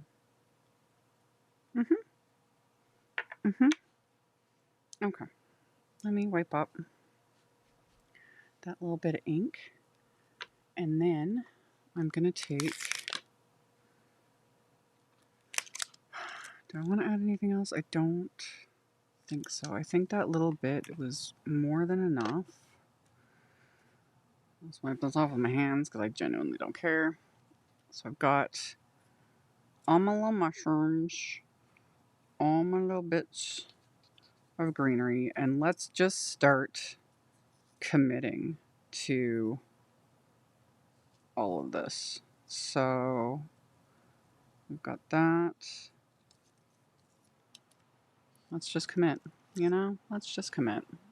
Got glue goobers. What else is new? So little dabs of glue. Nothing too crazy. And then we got this guy and our greenery. Which do I want to stick it like this? Probably yes. So then, it's another reason why I like using this kind of watercolor here that's so lightweight. You don't need much glue. And if I only add glue to things like the spine of this little greenery piece, the other little bits are naturally going to kind of curl up. And I am definitely okay with that. Because it just, and same with the snowflake, it just builds texture and makes everything look a little more dimensional. So got that, and that guy's gonna go there. Got these greenery bits as well. I can stick one in front. Stick a little, oh yes. Let's just keep doing what we're doing. And some glue. And then, as I keep adding them into place, we'll also have maybe this one over here. And then if we put that like right there. Again, y'all, welcome to the randomness and the the chaos of the thought process. There we go. It's got the two different like the different shades of green as well. And that just adds a little more interest to everything.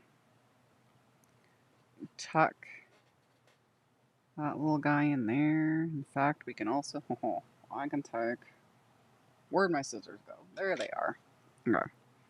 Snip a little piece off. Just edit your die cuts, you know. Again, it's just paper. We can do what we want. Yeah, and I can kind of tuck that guy in there. Dab off a little bit of the excess. In fact, I can kind of stick it in like that. Just like that. Just kind of fills in that little bit right there. And then we can adhere this guy like so. It's just kind of coming out there like that. And then this guy will be going there. We're going to have that one. We'll stick that one right there. And of course I have plans to make this even more wintry, which those that looked at the supply list will know exactly what will be coming right away. So let's just adhere that into place. So we've got another old snowflake. And then stay. Let them sit. Let them cook for a bit. Let's just take a magnet. There we go. Got that one, which kind of gets in the way, but hey, gotta do what we gotta do, man. Stick.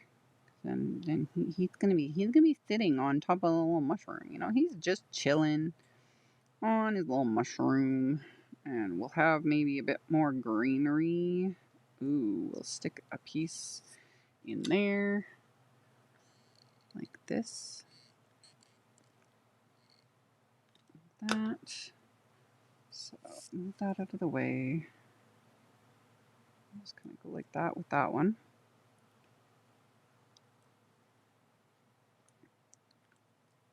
And then I'll leave that guy.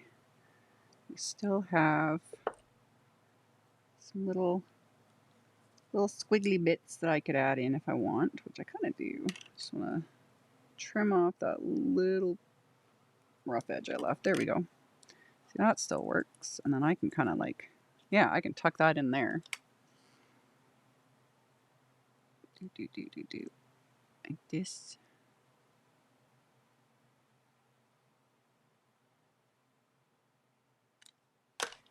Okay. So tuck that into there. Just fills that out a little bit more.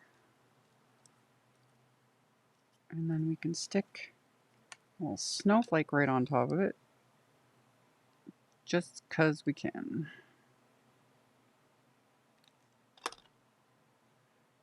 Like that. And like that. And just hold it for a second, let the glue dry. Take a sip of the energy drink and try not to knock it over. There we go. All right. So we're gonna have that. And then our little birdie, who's just so cute. Oh, look at that. It's coming together. It's coming together. Okay. There we go. Let's then add some glue to this.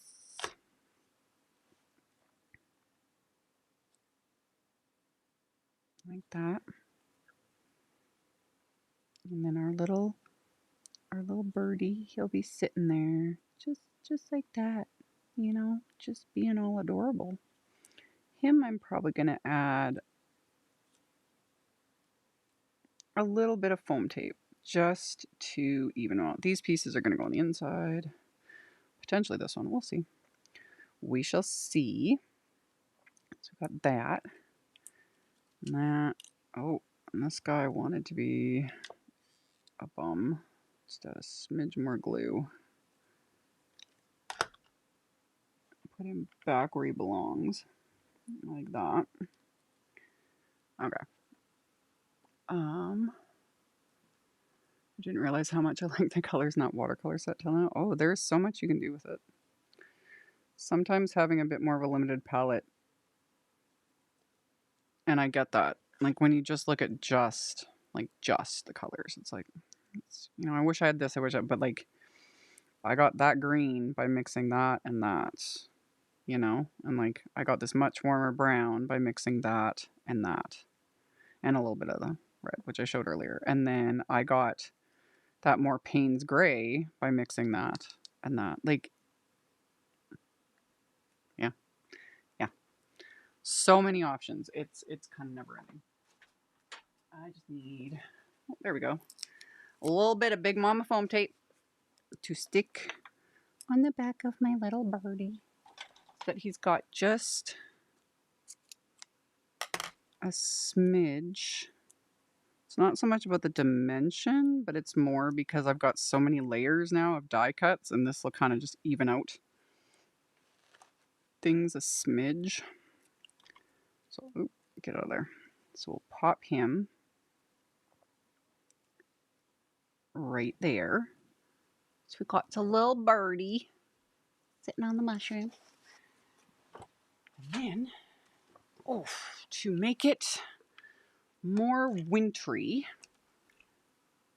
something, where did I put? Okay. This, I've shown this in several videos recently. This is the biggest jar. I showed this in last week's live, and I think even the live before. I've lost track, y'all. I don't know. I only remember it's Sunday because I'm live.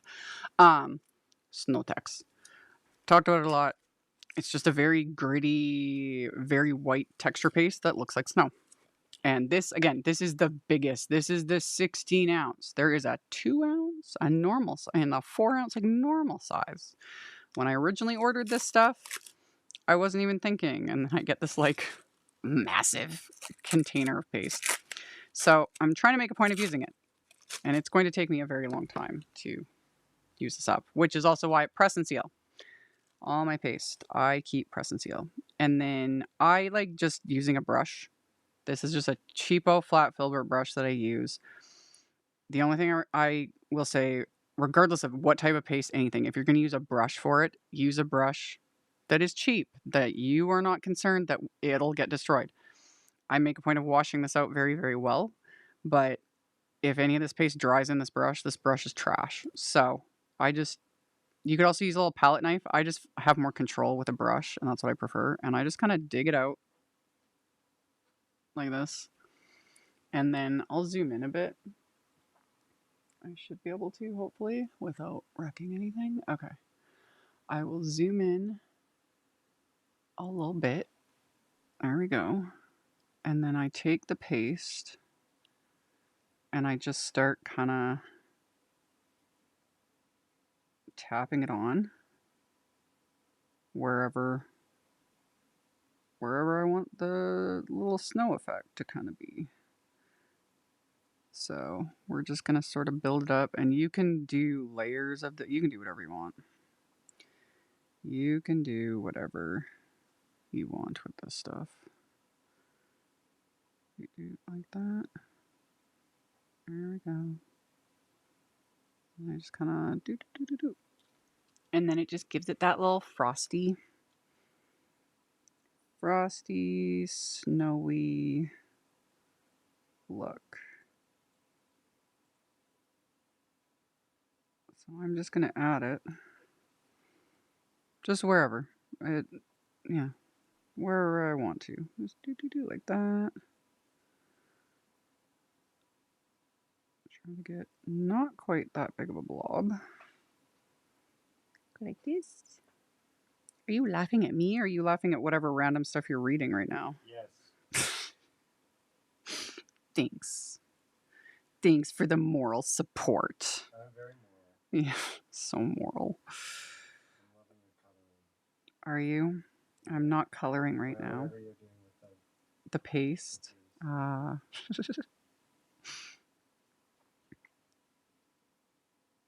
There we go. It's kind of, like I said, stick it kind of wherever, you know? And then I just keep kind of taking it out. Just little bits at a time. Here and there. And we are still going to add splatters. So, you know, if anyone was worried about it, don't be. It's coming. It's coming. Stick some in there. I'll even go over the snowflakes themselves. Why not? Why not, you know? Since snowflakes are snow, you know? Let's just keep doing this until I'm happy with it. Even add a little bit over there.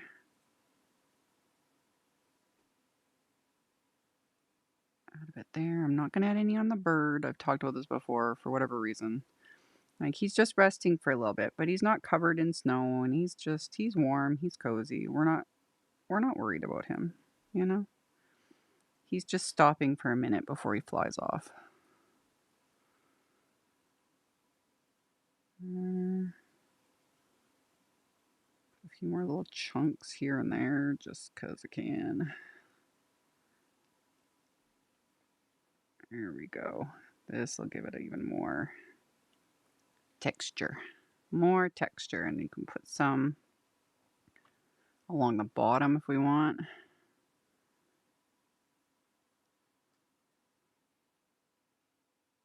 Just like this.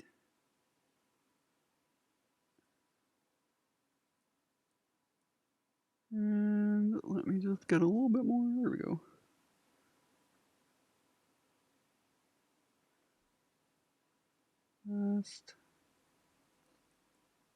Just gonna tap it like that. Tuck a little bit in there like that. Boop, boop. There we go. We got a little snowy, just no text. Tend to change color and tint the color ink beneath. It would probably depend. So far, I haven't noticed it doing that, but it's another one of those things where you would have to test it.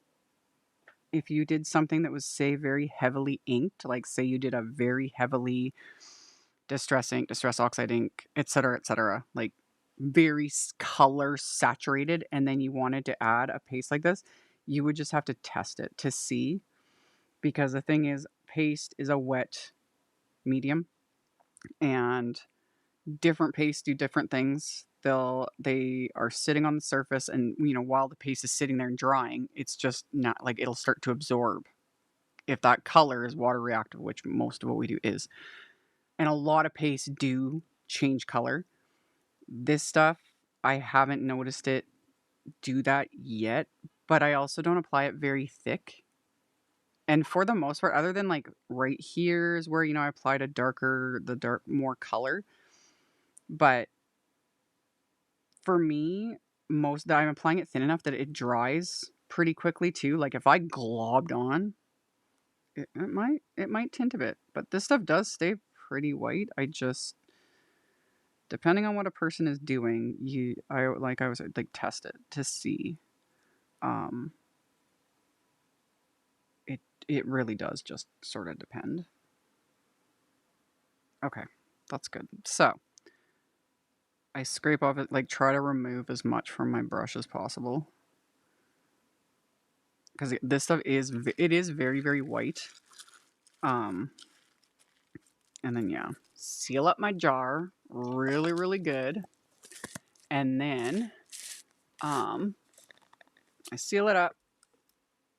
He needs to just dry, which again, for me, and the fact that I am applying it so thin, and then I'm here in my garage and it's dry in here, and I have heaters running, etc. Like they dry quickly, but I immediately clean my brush, and it takes a bit to actually clean this brush out. It's kind of, I've got some on it, I don't care. Because it'll look like it's clean, but if I go like this, I'll start going like this sometimes, and yeah, see, there's more in there. It gets a little cloudy. It's like you think it's clean, but it's not.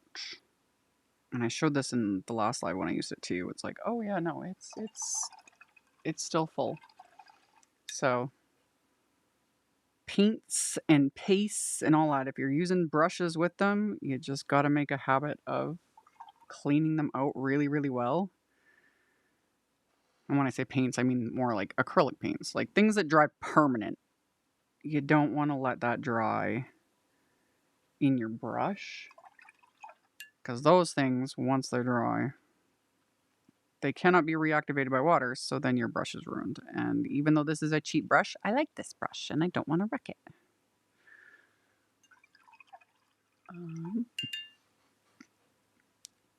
Tim's Distress Grip Paste Snowfall is different than this. If you want something similar, if you have it, the original Distress Grit Paste, the white opaque grit paste, I think is very similar to this. I don't have any right now. I have some on order. I had a little tiny jar of it. I didn't realize I had. That I didn't have a big jar of it because I wanted to compare. I think it's very similar. His grit paste Snowfall is more translucent. It's not white, so you won't get the same effect. In fact, I think I have some. Let me just double check that my brush is actually okay. My brush is good. Let me sort of wipe up a bit of my mess. I think I have the grit paste Snowfall. Yeah, it's not open. Sparkle, glow, snowball. Why do I have so many snowballs? I don't know. Do I have a little one? The little one might be dried out too.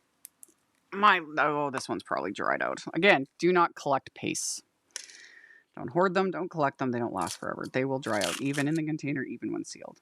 This one's almost dried out. It's not going to last very long. But this is Grit Paste Snowfall.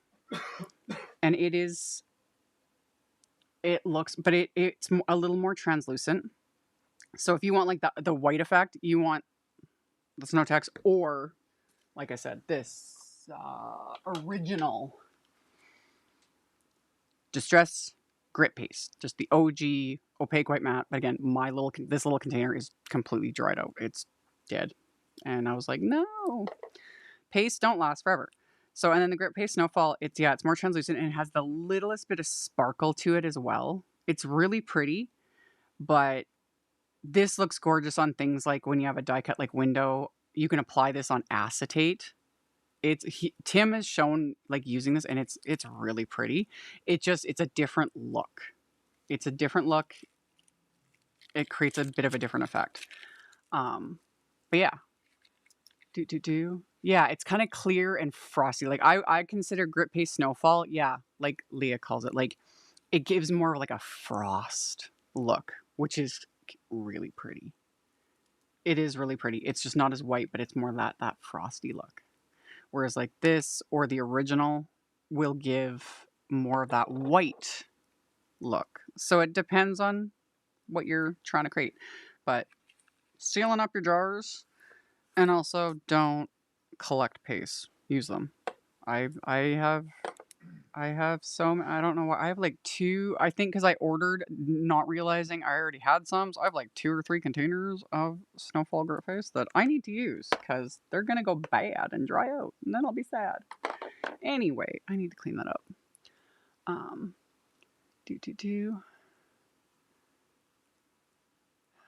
I think it also depends on how dry the inks are. Yes, if they are wet, the paste will color easier. Yes, if you let things fully dry, like fully dry, it creates a little bit more of a barrier. But even then, if it's a very water reactive style of ink, like a distress ink, an oxide ink, etc., even when it's dry, it depends on so many different factors, like how much of the ink was there, what type of paper, how much paste was applied, how long it takes to dry, yada, yada, yada. But like applying any sort of wet medium on top of something that's water reactive, which even watercolors, but again, it all varies. So it depends. But any type of wet medium on top of something that's water reactive, in a lot of ways, will create some sort of change. Whether it absorbs the ink or it'll change the color of things, it all depends. So yeah, that's why I say just test it. Like take a little scrap of the cardstock you want to use, the inks, and test it out of what you're thinking in your head. You know, so if you want to do something similar to this, but you want to use a totally different paste, it's like take a little scrap, add the color that you want to do, let it all dry, and then add the paste you want to use, and then let it fully dry and see how that looks to you. Okay.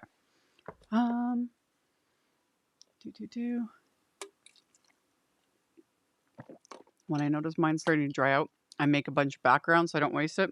Yes, that is a good way to do it.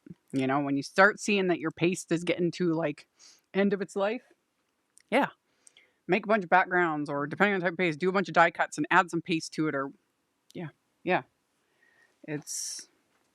Or you end up like me and then you have to throw a bunch of it out because it's hard. A lot of paste you cannot fix once they're fully dried out.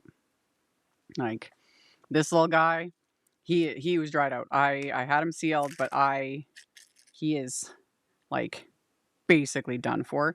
Sometimes you can try adding a little bit of distilled water, but that doesn't always work. If it's a glitter paste, that type of formula, which basically that's kind of what the grip paste snowfall's like. It's a different type of formula, and usually when they fully dry out, they're done. Like there's nothing. But you can always look online too, because if a paste is technically done and you've already accepted that you technically need to throw it out, it can't hurt to try and revive it, you know? But also be aware that if you do that and you're adding either distilled water or hand sanitizer, I've seen all kinds of things online of different ways to like reconstitute a paste. Always be aware that it will not be the same as it was originally. You know, because the consistency might be different, or it just might go weird, or you know, but it can't hurt if you're already planning on throwing it out. Sometimes it's fun to play chemist and be like, add a little water and see what happens. So, but yeah, glitter paste, that, or any like clear type of a formula, those ones usually once they're dried out, like they're bricks and you can't really do anything. I've heard you can try adding like hand sanitizer to it because the alcohol content will, but again, it might not actually work. Pastes are their own little thing. So, there we go. Funny thing here in humid Germany, my pastes tend to grow mold instead of drying. That climate can definitely play a factor. Definitely. That I heard. Yeah. Not fun. That would be, I've never had that happen, but I couldn't imagine what I'd do if I opened up one of my pastes and it was moldy. I'd be like, no. But yeah. Yeah, I could see that happening. Okay. I managed to get a bit of watercolor like on the bottom of my tray. Let me wipe that off before I transfer that to like my card front or something. Oof. There we go. Those things are pigmented. Okay. So we've got that. And of course we need to add some splatter. Let me move things out of the way. Because of course we're going to add splatter. That's what we do around here. And all my chaoticness. So we got that. And we'll start with some white splatter. So I just got a little Simon's Pawsitively Perfect White Splatter Medium. There's a bajillion options nowadays on the market. I show so many of them because do I have all the things? Sort of. Yeah. White gouache, white craft paint. There's this stuff. Hero Arts makes a couple that I've used. Different watercolor type sets. Really anything could be splatter if you believe and add enough water to it. And yeah, this is what I was asked about earlier. This little spatula spoon doohickey. Simon Says Stamp released these the beginning of December, and I really like this thing. So products like this that are like liquid that have pigment in them, you want to stir them up like really, really well, because the pigment settles to the bottom. That is the same with like distress oxide sprays, any sort of like shimmer spray, etc., etc. Pigment settles. That's just gravity. So you want to stir it. I prefer stirring these. Like when I first got these, before I had a proper little stirring tool, I would shake this, but you can kind of see when you shake it, even with the lid, and the lid is firmly on, it seeps out into the threads of the container. And I have sealed this shut many times because I would shake it. So I prefer to stir it. I just try to be very careful when I'm doing it that I don't knock this over and spill it like I spilled everything in the beginning of this live, you know. Just learning. Do. There we go. They need to make it bigger. Honestly, there's a lot. Like, I've been using this. I forget when the white came out originally. How, like, at the beginning of the year, I forget how long this has been out. And I've used it quite a bit. Like, yeah, I use other products and stuff too, but I've used it quite a bit. And I wouldn't even want a bigger jar. I'd be terrified that I would knock over a bigger jar. But yeah, you just stir it up. And then I just dip my brush in there. And then we're just going to add some splatter. And since this is like wintry themed, I'm going to add a decent amount of the white splatter to this, because, you know, it's a little snowy scene. And as far as staying white, that also depends on what I'm splattering over. This stuff stays pretty white on top of these watercolors I've found, and some of my inked backgrounds, all of that. But again, when you're applying a splatter over top of something water reactive, so if I'd done this entire background in distress inks, positively saturated inks, etc., it just depends. But the longer you let whatever you've inked dry, it has less of a chance. But wet product, like wet medium, sitting there as it's drying, it is like soaking up, so it can change color. But I find with things like watercolors, it doesn't change as much. And then things like the positively saturated inks, distress inks, etc., if I had done that, I would just need to let it sit a little bit longer. Like, make sure it's dry, because the drier the whatever is, just the less reaction time there is, and things will stay a little more white. I don't care though sometimes. Like, if the splatter changes color a bit, I don't worry about it too much. Obviously, when we want it, like, the splatter means snow, you do kind of want it to stay white. I get that, you know? But sometimes here and there, it'll kind of absorb. Say in this greenery, it can absorb a bit and it won't be like white, but it'll just create some texture. And I'm like, I'm fine with that, you know? So yeah, adding just a good, healthy dose of splatter. On this channel, we like splatter. Sounds like you're talking about a martini shaken, not stirred. Yes. Not only am I a professional Janus, I am also Ron Burgundy and James Bond. Yeah. Sure. I have multiple personalities. That's there's no surprise there, you know. So,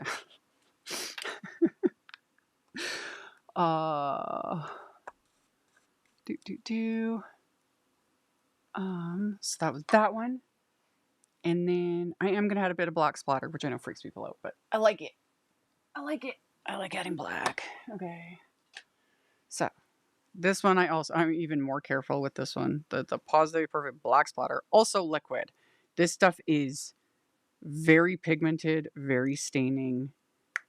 And me being the chaotic klutz that I am, I treat this like kryptonite. Like, I try to be really careful and not be as nutty as I am and pay attention. And I'm like keeping my eyes on this and trying to be very, very quiet. Like, honestly, we should just like start a betting pool or something. How long till Amy knocks over the container of black splatter during a live? You know? That's a good question. It'll happen someday, and I'll probably cry because it'll probably be like, you know, after I've done all the work. Yeah. Like, in the back of my head, it's just like, don't do it. Don't do it. Don't do it.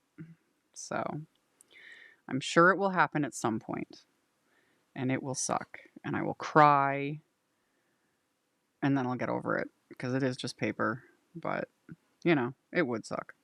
And yeah, like, this stuff is pigmented. Like, I scrape off as much as I can. I carefully set this down. And then I clean off my little spatula before I flip that over onto me too. There we go. Have you tried tinting it? With this, I have tinted the white. I've done it in past videos. I've put like smushed ink pads onto my little watercolor palette and then like dropped a bit of that white and mixed it. I've done that. It works. It totally works. Okay. Wipe that off so that I'm not getting, you know, see? See? This is what I'm talking about.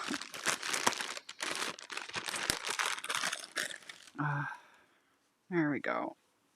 Okay. We're good. We're good. So then with the black, I'm only going to add a little bit. I'm not going to like, you know, I do that more on Halloween cards, you know. Then that's when I can go crazy with the block splatter because it just works. But with stuff like this, I just want a little bit. Just a bit. It just, I don't know. I personally like it. And like I always say, splatter's not for everyone. Not everyone has to like it. That's okay. It would be boring if we all liked the exact same thing. You know. Yeah. Yeah, we're good. That's lots. We're good. And before I even clean my brush, I'm putting the lid on because I've like worried I jinxed myself and then I was gonna knock that over. Lids are on. Brush is getting cleaned. Here we go. Adding a glitter to this. No, I would not add glitter. You could try adding a shimmer, but remember that these are opaque. So opaque mediums, even if you added a shimmer to it, sometimes depending, the shimmer wouldn't show up. I would just do a separate shimmer splatter, like Perfect Pearl Powder, or because Ranger's Perfect Pearl Powder, I've showed that a million times splattering because you can add water to it because it has a binder in the product. Or Spellbinders has a really pretty sparkle splatter that I've used a couple times now. I need to use it more. It's pretty. I like it. Yeah. But anything like opaque, trying to add like a shimmer or a sparkler and like specifically glitter, I wouldn't, because there's not something there to hold the glitter, like to bind it, if you understand what I mean. So you need something like super, super ultra fine, like a shimmery powder, and shimmer powders like Perfect Pearl Powder. The opaqueness of the splatter is going to overwhelm that. So I would just do it separately and then add a little bit of shimmer splatter. We totally could to this. I'm not gonna. I don't mind adding like 5 times the splatter, but I'm content with that. There we go. If everybody only played the same sport in the Olympics, it would be so boring. Exactly. Like, I say what I say specifically with the splatter because I've had many people over the years get really, really upset. Like, or even like leaving comments on my videos and it was like, you lost me at splatter. And I was like, cool. If you don't like, I'm not forcing you to do it, you know? Like, I don't know. For some reason, splatter has created a lot of very, very serious issues. And I'm just like, y'all. And we're not even going to get into a lot of other drama on why I have that magnet, because it is what it is. But yeah, so far we have that. And this little wintry scene. And it's working. And now I got to figure out how I want to do my sentiment. Because yeah, I was going to use... Yeah. Okay, I was going to use this little sentiment because I like these 2 sentiments from that little fly today. And there is a coordinating die set for this. I don't have it. But for a sentiment like this, honestly, I'll just cut it with my paper trimmer because it can just be a rectangle. I do love me and my coordinating wafer dies. I need to order the die set for that. That would come in handy. But I'm just going to stamp this onto a piece of Desert Storm cardstock. That's what I want to do. Yeah. Where is my Desert Storm cardstock? Where are my scraps of Desert Storm cardstock? That's too small. I need a piece, a bigger piece. That's why I keep all my scraps. That one's a little crooked. Oop, there we go. This one will work. That'll work. Okay. So we'll set him there. And then we'll just take this and I'll just stamp it with an acrylic block. You could also use your stamp positioner, whatever floats your boat. And then I'll use that. There we go. And then I can just, my head's gonna get in the way. Whatever, don't care.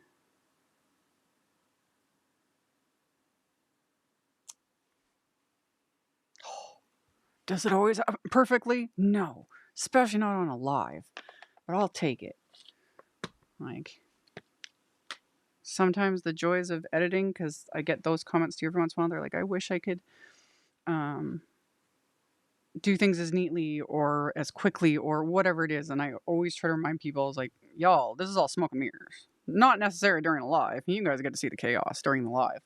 But in my edited videos, I was like, I'm editing out the swearing and the meltdowns and the spilling and there is no B-roll. I get asked that one too because a lot of people love a blooper reel. Trust me, it's not like that. It's not all on camera. Like, yeah. Yeah. Like, yeah.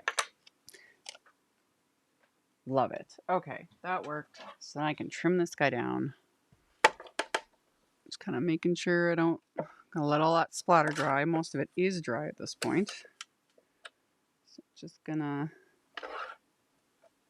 eyeball that like so. And move that up a little bit.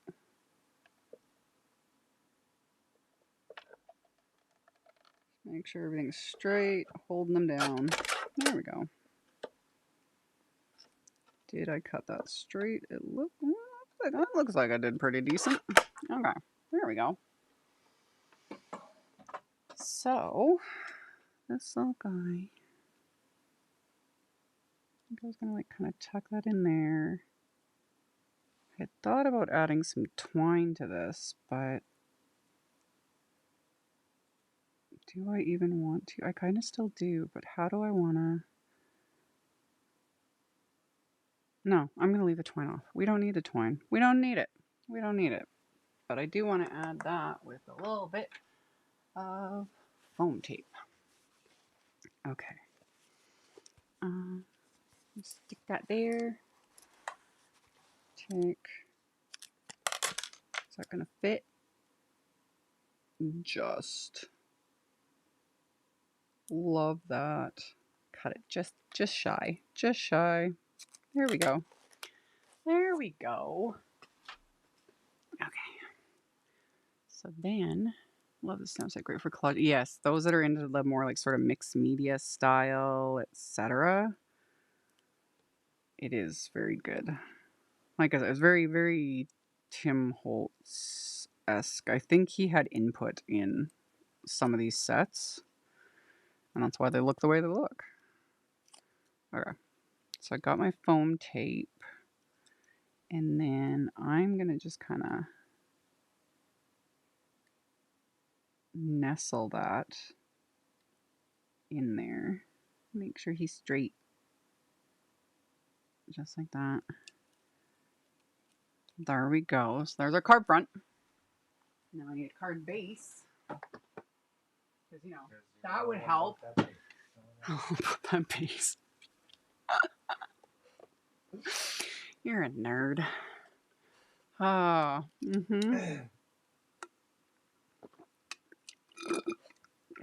Man, I went through that energy drink fast, you know, when you spill half of it at the beginning of the live. Great job, Amy. Okay.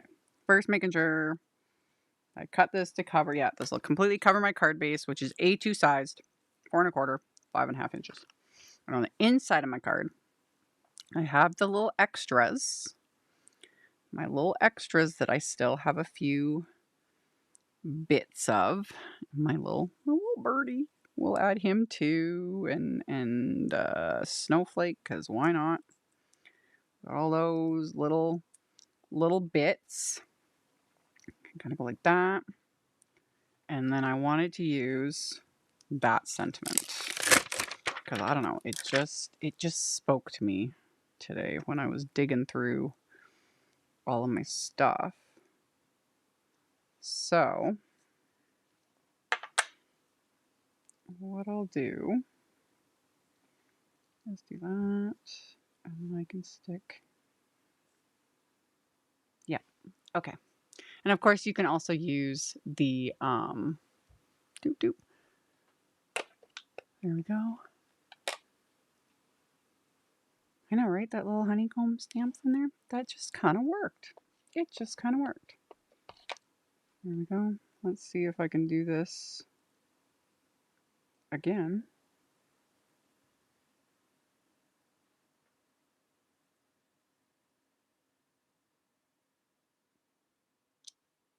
Oh, yeah. Mm-hmm. Such a satisfying feeling. Okay. Doop, doop, doop, doop. Clean that off. In fact, put him back on the packaging before I lose him, because I've done that.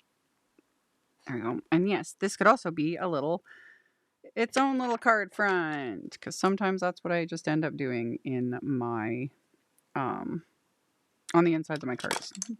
And other times I just stamp a sentiment and call it a day. It just depends on my mood and all the things. But yeah, I had all these extra little die cuts, so they will go on the inside. So we'll stick that right there. And there's still enough space, you know, to write something. It's all good. It's got that piece. And then we'll stick our little greenery piece.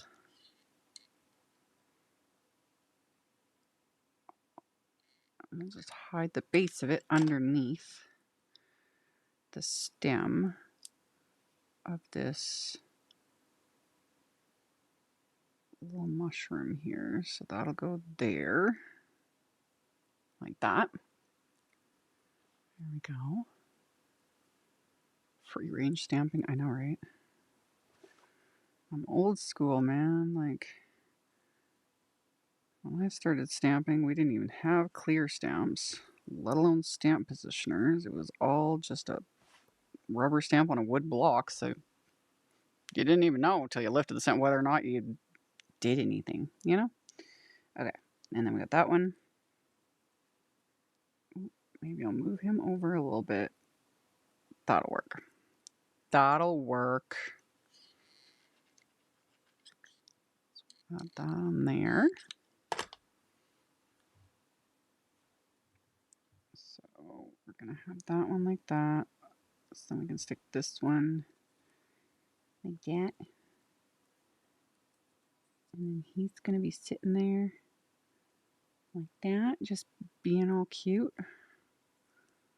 Being just a cute little birdie.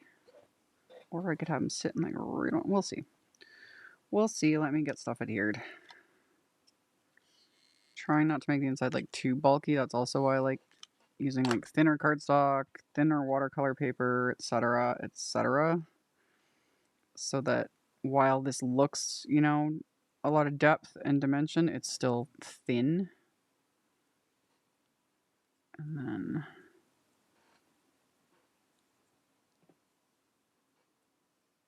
yeah, I could stick him just right there. He could just go right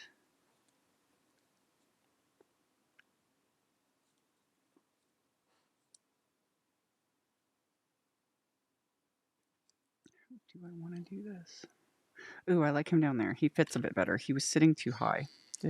Again, do whatever floats your boat, but he's going to be just sitting right there. He's being protected by the little mushrooms, you know? And he's just adorable. I don't know what it is with the little birds.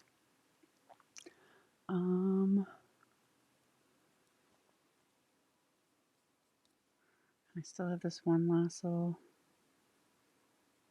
I'll just stick it over there. Because he's sitting there, and we won't let him go to waste. Another glue booger. Go away. Go away. There we go. There we go. So, we'll just stick some glue on that guy. Stick him right there.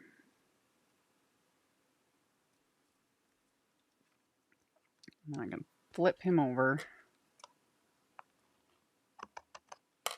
Cut that off. And that's the inside of the card. And then, Mr. Unpaid Intern, while I get the card fronted here, you can pick a winner for this card, which I didn't even give my I still haven't mailed out anything, y'all. Getting there. I've got them almost ready to go. All the winners since like November, whatever it's been. I didn't leave my house at all this past week, I don't think. Did I leave the house at all this last week? I don't think I did.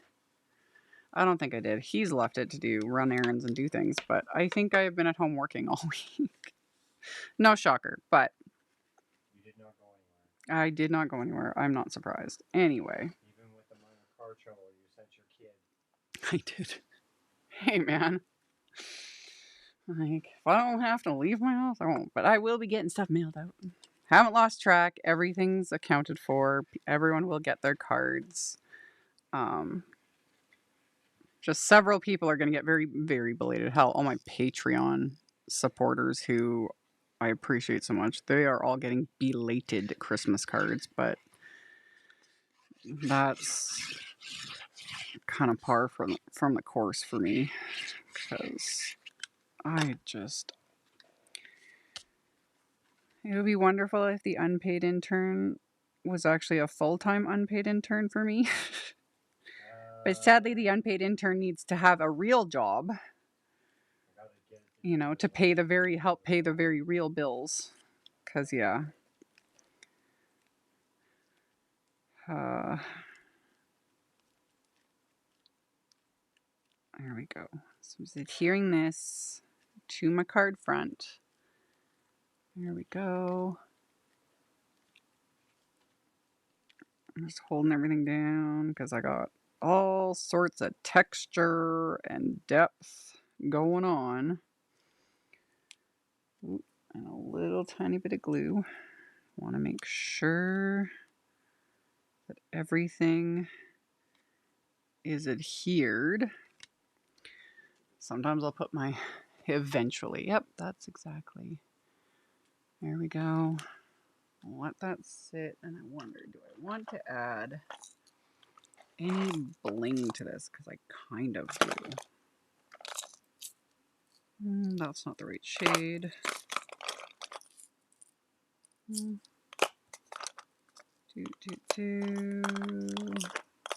these will work. Ooh, yeah, okay. Since he... don't knock over the container of bling. Since he's busy picking a winner, I am going to add one more link. Because I can do it faster than you can. SC123. These are some Simon Pawsitively Dazzling gems in Opal, which that's another thing I need to order another container of because I've used up nearly an entire container of these in the last, well, whenever they've been released. Okay. So yeah, we will add... Oh, I know what I was going to add. That's also, and I linked to that too. I was going to add little hearts to it. That's what I was going to do. some little, yeah, okay. To finish it off with some little white clay hearts. Just, oh, I don't like that one. Didn't like that one. So we could add a little one there. And we could add one there. Just kind of tuck them in here and there. And we could add one right there. Yeah, okay. That's what I was gonna do. So I'm gonna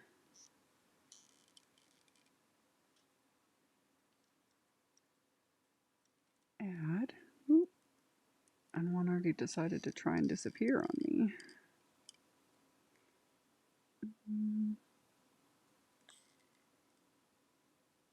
There we go. Add a little heart right there. And then, yeah, let's put those back. And then just a few little Pawsitively Dazzling gems in Opal, because I wanted to add like one there and one there to these like snowflake centers, because I just thought that would give it. Ooh, I have a little chunk of the paste in the way. Let's sort of gently scrape that off. There we go. That works. It's just a little dab of glue. And then I can stick that little, get in your home. There we go. There we go. Do I want to add any more? I don't think I do. I don't think I need. I don't think I need, as she continues to add bling. Oh my goodness. Obviously, like, you know, the universe is telling me to just wrap her up already, but I like bling. That one.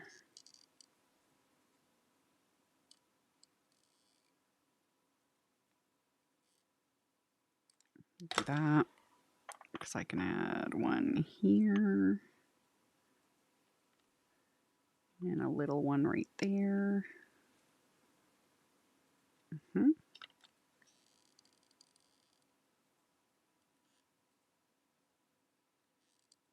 And right. Yep. Stick right there. And a medium-sized one right there. And that is enough. That'll do, donkey. Let me boop, boop, boop, boop, boop. Okay. And same thing. Put that lid on there so that I don't knock that over. Anyone seeing a theme here? Anyone noticing the trend of insanity? Okay. That, my friends, is the finished card. And this live took way longer than I was planning because I have so much to do. But life is what it is. But yeah. So the back, there we go. When you tilt it, then you can see the texture on the background from that embossing folder. And their little birdie and the little snowy bits. And splatter and just all the things. All the things. This was really cute. And then the inside, got another little birdie. And I really like those sentiments. It's such a good set. And yeah, very easy watercolor. All of my oldie but goodie favorites. The only thing that was kind of newer was that snowflake set. But yeah. And then texture. Texture, texture, texture. Okay. Let's get to the... Where am I? There I am. There's our card. And who am I going to be mailing this to? You're sending it to Laura in Connecticut. Laura in Connecticut. The card will get added to the pile. I will be mailing things out. Hoping this week. I do have to leave my house this week. I have some appointments and things I have to deal with. This week, though, also is, yeah, so Laura in Connecticut. I'll get the little mailing address ready for it. And yeah, people are asking me about new releases. I have a ton of content coming this week, starting first thing tomorrow morning, because several of the brands that I partner with all have releases this week. So I've got like Pretty Pink Posh and Waffle Flower and Altenew and Simon Says Stamp. So many things. I'm in video hops and blog hops and Instagram stuff. Like there's a lot. It all just kind of fell onto this week. So I've got a lot. I have a lot of content coming, videos and all the things. That's what I love to do. There will be bonus lives as well. I'm just not exactly sure when. We'll see. We'll see. Some of it I'll do later in the month too, because, you know, I am only one person. I can only do so much. Did the disembodied hand do its wave, or did I miss that? Okay, thank you to the disembodied hand. He's off to do other adventures. Yeah, he's gonna go deal with many other things. And I've got a mess to clean up. I'm gonna have to see if I wrecked anything when I spilled my energy drink at the beginning of this live, because, you know, there is so much stuff. Oh yeah, I am super busy. Yeah. All these releases this week. So a lot of stuff. I'm part of a class with Altenew later this month. I'm doing a bonus live for them. That was already announced. It's on my sales page. Let's create in the moment or create the moment. I'm doing a bonus live class for that class. So that's later in January. And then yeah, we were talking about that at the beginning of this live. I am one of the instructors for the Secret Garden retreat in May. There will be more info.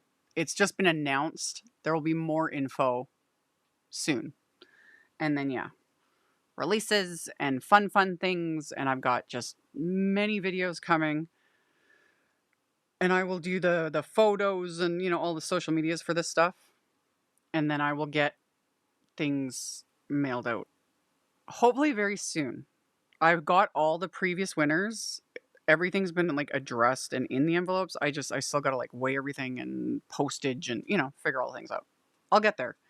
And I got a big mess. I've got a big mess to clean up. And yeah, got to see if I still have to mop up some of the drink that I spilled when I started, because, you know, those are my lives. And yeah, lots coming. Starting tomorrow morning. I'm technically should have 2 videos tomorrow. We'll see. One is going up early in the morning for a video hop. And then there's another video. A couple more videos. Blog hop. Video hop. Yeah. I got a lot. There's a lot coming this week. A lot of fun stuff. And yeah, it's 2026 for card making is starting with just a lot. And it's all fabulous and wonderful and good things. And that's also why I wanted to focus on some of my oldie but goodie favorites. And there'll be a ton of videos coming with that too. Like I said, I have more ideas again. Just they're percolating for my little mushrooms. Because this marks the 30th project or video I've done with this mushroom die set. So right now, the playlist of all the other videos I've done, the 28 or 29, however many the unpaid intern had mentioned, that's linked below. And then when this live is officially like over and I can go in on the back end and like edit things, I'll add the playlist for those on the replay. In the end screen, it'll pop up. It just takes a bit, especially when my lives are this long. It takes a bit for YouTube to process all the things. And I also go in and I delete a bunch of the ads. Because during my lives, I have it set so like ads shouldn't play. I know they play at the very beginning. They're not supposed to. I haven't been able to stop that. But during my lives, I've set it so that ads don't really play at all because I fight with YouTube. It's annoying. I'm fighting with robots. After my lives, when YouTube processes it, y'all, we've talked about this. I don't even have words for how many ads YouTube thinks I should be putting on my videos, specifically my live streams. I go in and delete 75% of the ads because they want to play ads like every 2 minutes. It's so frustrating. It's so frustrating because, again, I earn some monies from AdSense. I earn a percentage. It's a drop in the bucket. But I'm also not a sadist, and I don't want my audience having to put up with that much insanity because I wouldn't. I wouldn't watch anything if I was getting hit with an ad every 2 minutes. So once I'm able to get into it, because it takes a while, and then I go and I delete a bunch of it because no one has to put up with that. So anyway, totally remember when you were in your mushroom phase. Yeah, I go in phases. I'll kind of obsess over something for a while, and just keep creating and making and posting. And then I get tired of it for a bit, or I just run out of ideas for a bit and I go on to something else. So the mushrooms, they took a back seat for a while. I thought I was out of ideas. And then just in the last few days, for some, like it just popped up again. I was like, I haven't done this. I haven't, and I was like, ooh, a winter scene with mushroom. Who'd have thunk, And then I was just like I said, more ideas now are starting to percolate again. And I was like, so we'll do it. It's like YouTube does not want us to watch the videos. Who would stay with all those ads? Exactly. Like, it's really frustrating. And I've seen other makers, not even in card making, I've seen other content creators talking about it as well. So I was like, okay, I'm not the only one who thinks this is ridiculous. Like, every live, by the time I'm done, and I know my lives are long, like sometimes 2 to 3 hours on average, because we like to talk and I'm distracted and whatever. But last week's live, there was close to 50 ads that the YouTube algorithm thought should be in there.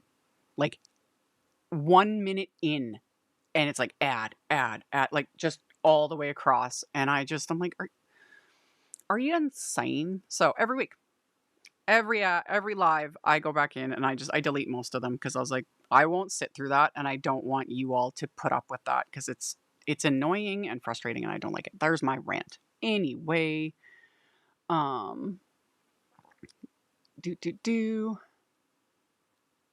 my friend takes daily photos of frost and snow on mushrooms. Oh, I love it. I love it. That's so fun. I love it. Okay. So yeah, I appreciate you guys so much and stay tuned because yeah, I got like Valentine themed stuff coming and just general things, winter theme. There will be holiday cards soon. I still have holiday card ideas that I want to do because I started that last year. It's weird to say last year, but it was. In January, doing at least one holiday card video a month. And I'm so glad I did it. And I'm planning on continuing that because I have ideas and products I've purchased and, things that were sent to me, et cetera, that I didn't get a chance to use. And also it just takes the pressure off because it's like, it's fun, Christmas is a long ways away. We just got over this one and we got a big runway, and I'm gonna make more holiday cards because it's fun. So I'm all over the place. And I got 5 million ideas and it's gonna be good. And I love making Valentine cards, even though most of mine, I make it with when I make Valentine cards, other than if I'm specifically making a card for the unpaid intern, a Valentine love card for him. Other than that, when I make Valentine cards, I make it with the intent, something I would send to just about anyone, to a friend, to an audience member, whatever. And it's like, it'll be Valentine themed, but also for anyone, you know? And I don't know why. I think it's more like the pink and the red and the hearts and all that kind of stuff that I'm just like, yas. Like, I really had a lot of fun. So yes, there will be more holiday cards. I just gotta like do up graphics and do like a 2026 start. On or around the 25th, but also no promises. It might be next week. It's all gonna depend on 5 million things, you know, because my life is chaos. It really is. And yeah, yeah. Valentine. Yep. There will be all kinds of things. So, I love the monthly holiday card videos. Yeah, I'm glad you guys enjoyed it. It was good. And for me, it just helped, cuz usually when I do get into like holiday mood, like to start making holiday cards, you know, way later in the year, the pressure that I put and it's all my own fault. The pressure I put on myself to make X amount of cards, it's just been a lot. So this last year, it was really nice because by the time it really got into like holiday card making season, you know, late fall, I already had a big stash built up and I was like, this is great. Planning on doing that from now on because I love it. It works. Okay. Yes, Easter themed stuff. That will also like spring and Easter. That's all what's coming down the card making pipeline. You know, Valentine, spring, Easter, St. Patrick's Day. I really like making those too. More so for like not necessarily St. Patrick's theme. Like it is themed St. Patrick's, but it's more like wishing people luck and happy and rainbow and little shamrocks and you know all those things. I don't know. I was like, it's fun. To me because it's just for fun. No pressure. It's fun. And when you see Pretty Pink Posh's release tomorrow, yeah, we'll get there. So many things. So many things. Okay. So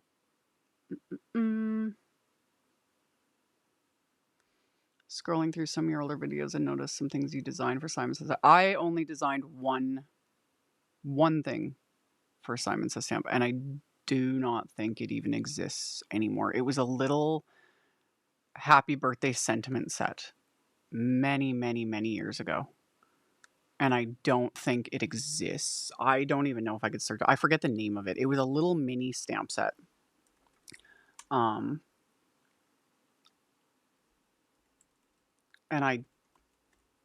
it didn't have like a sentence. I honestly don't know if it exists anymore because it's probably been long retired.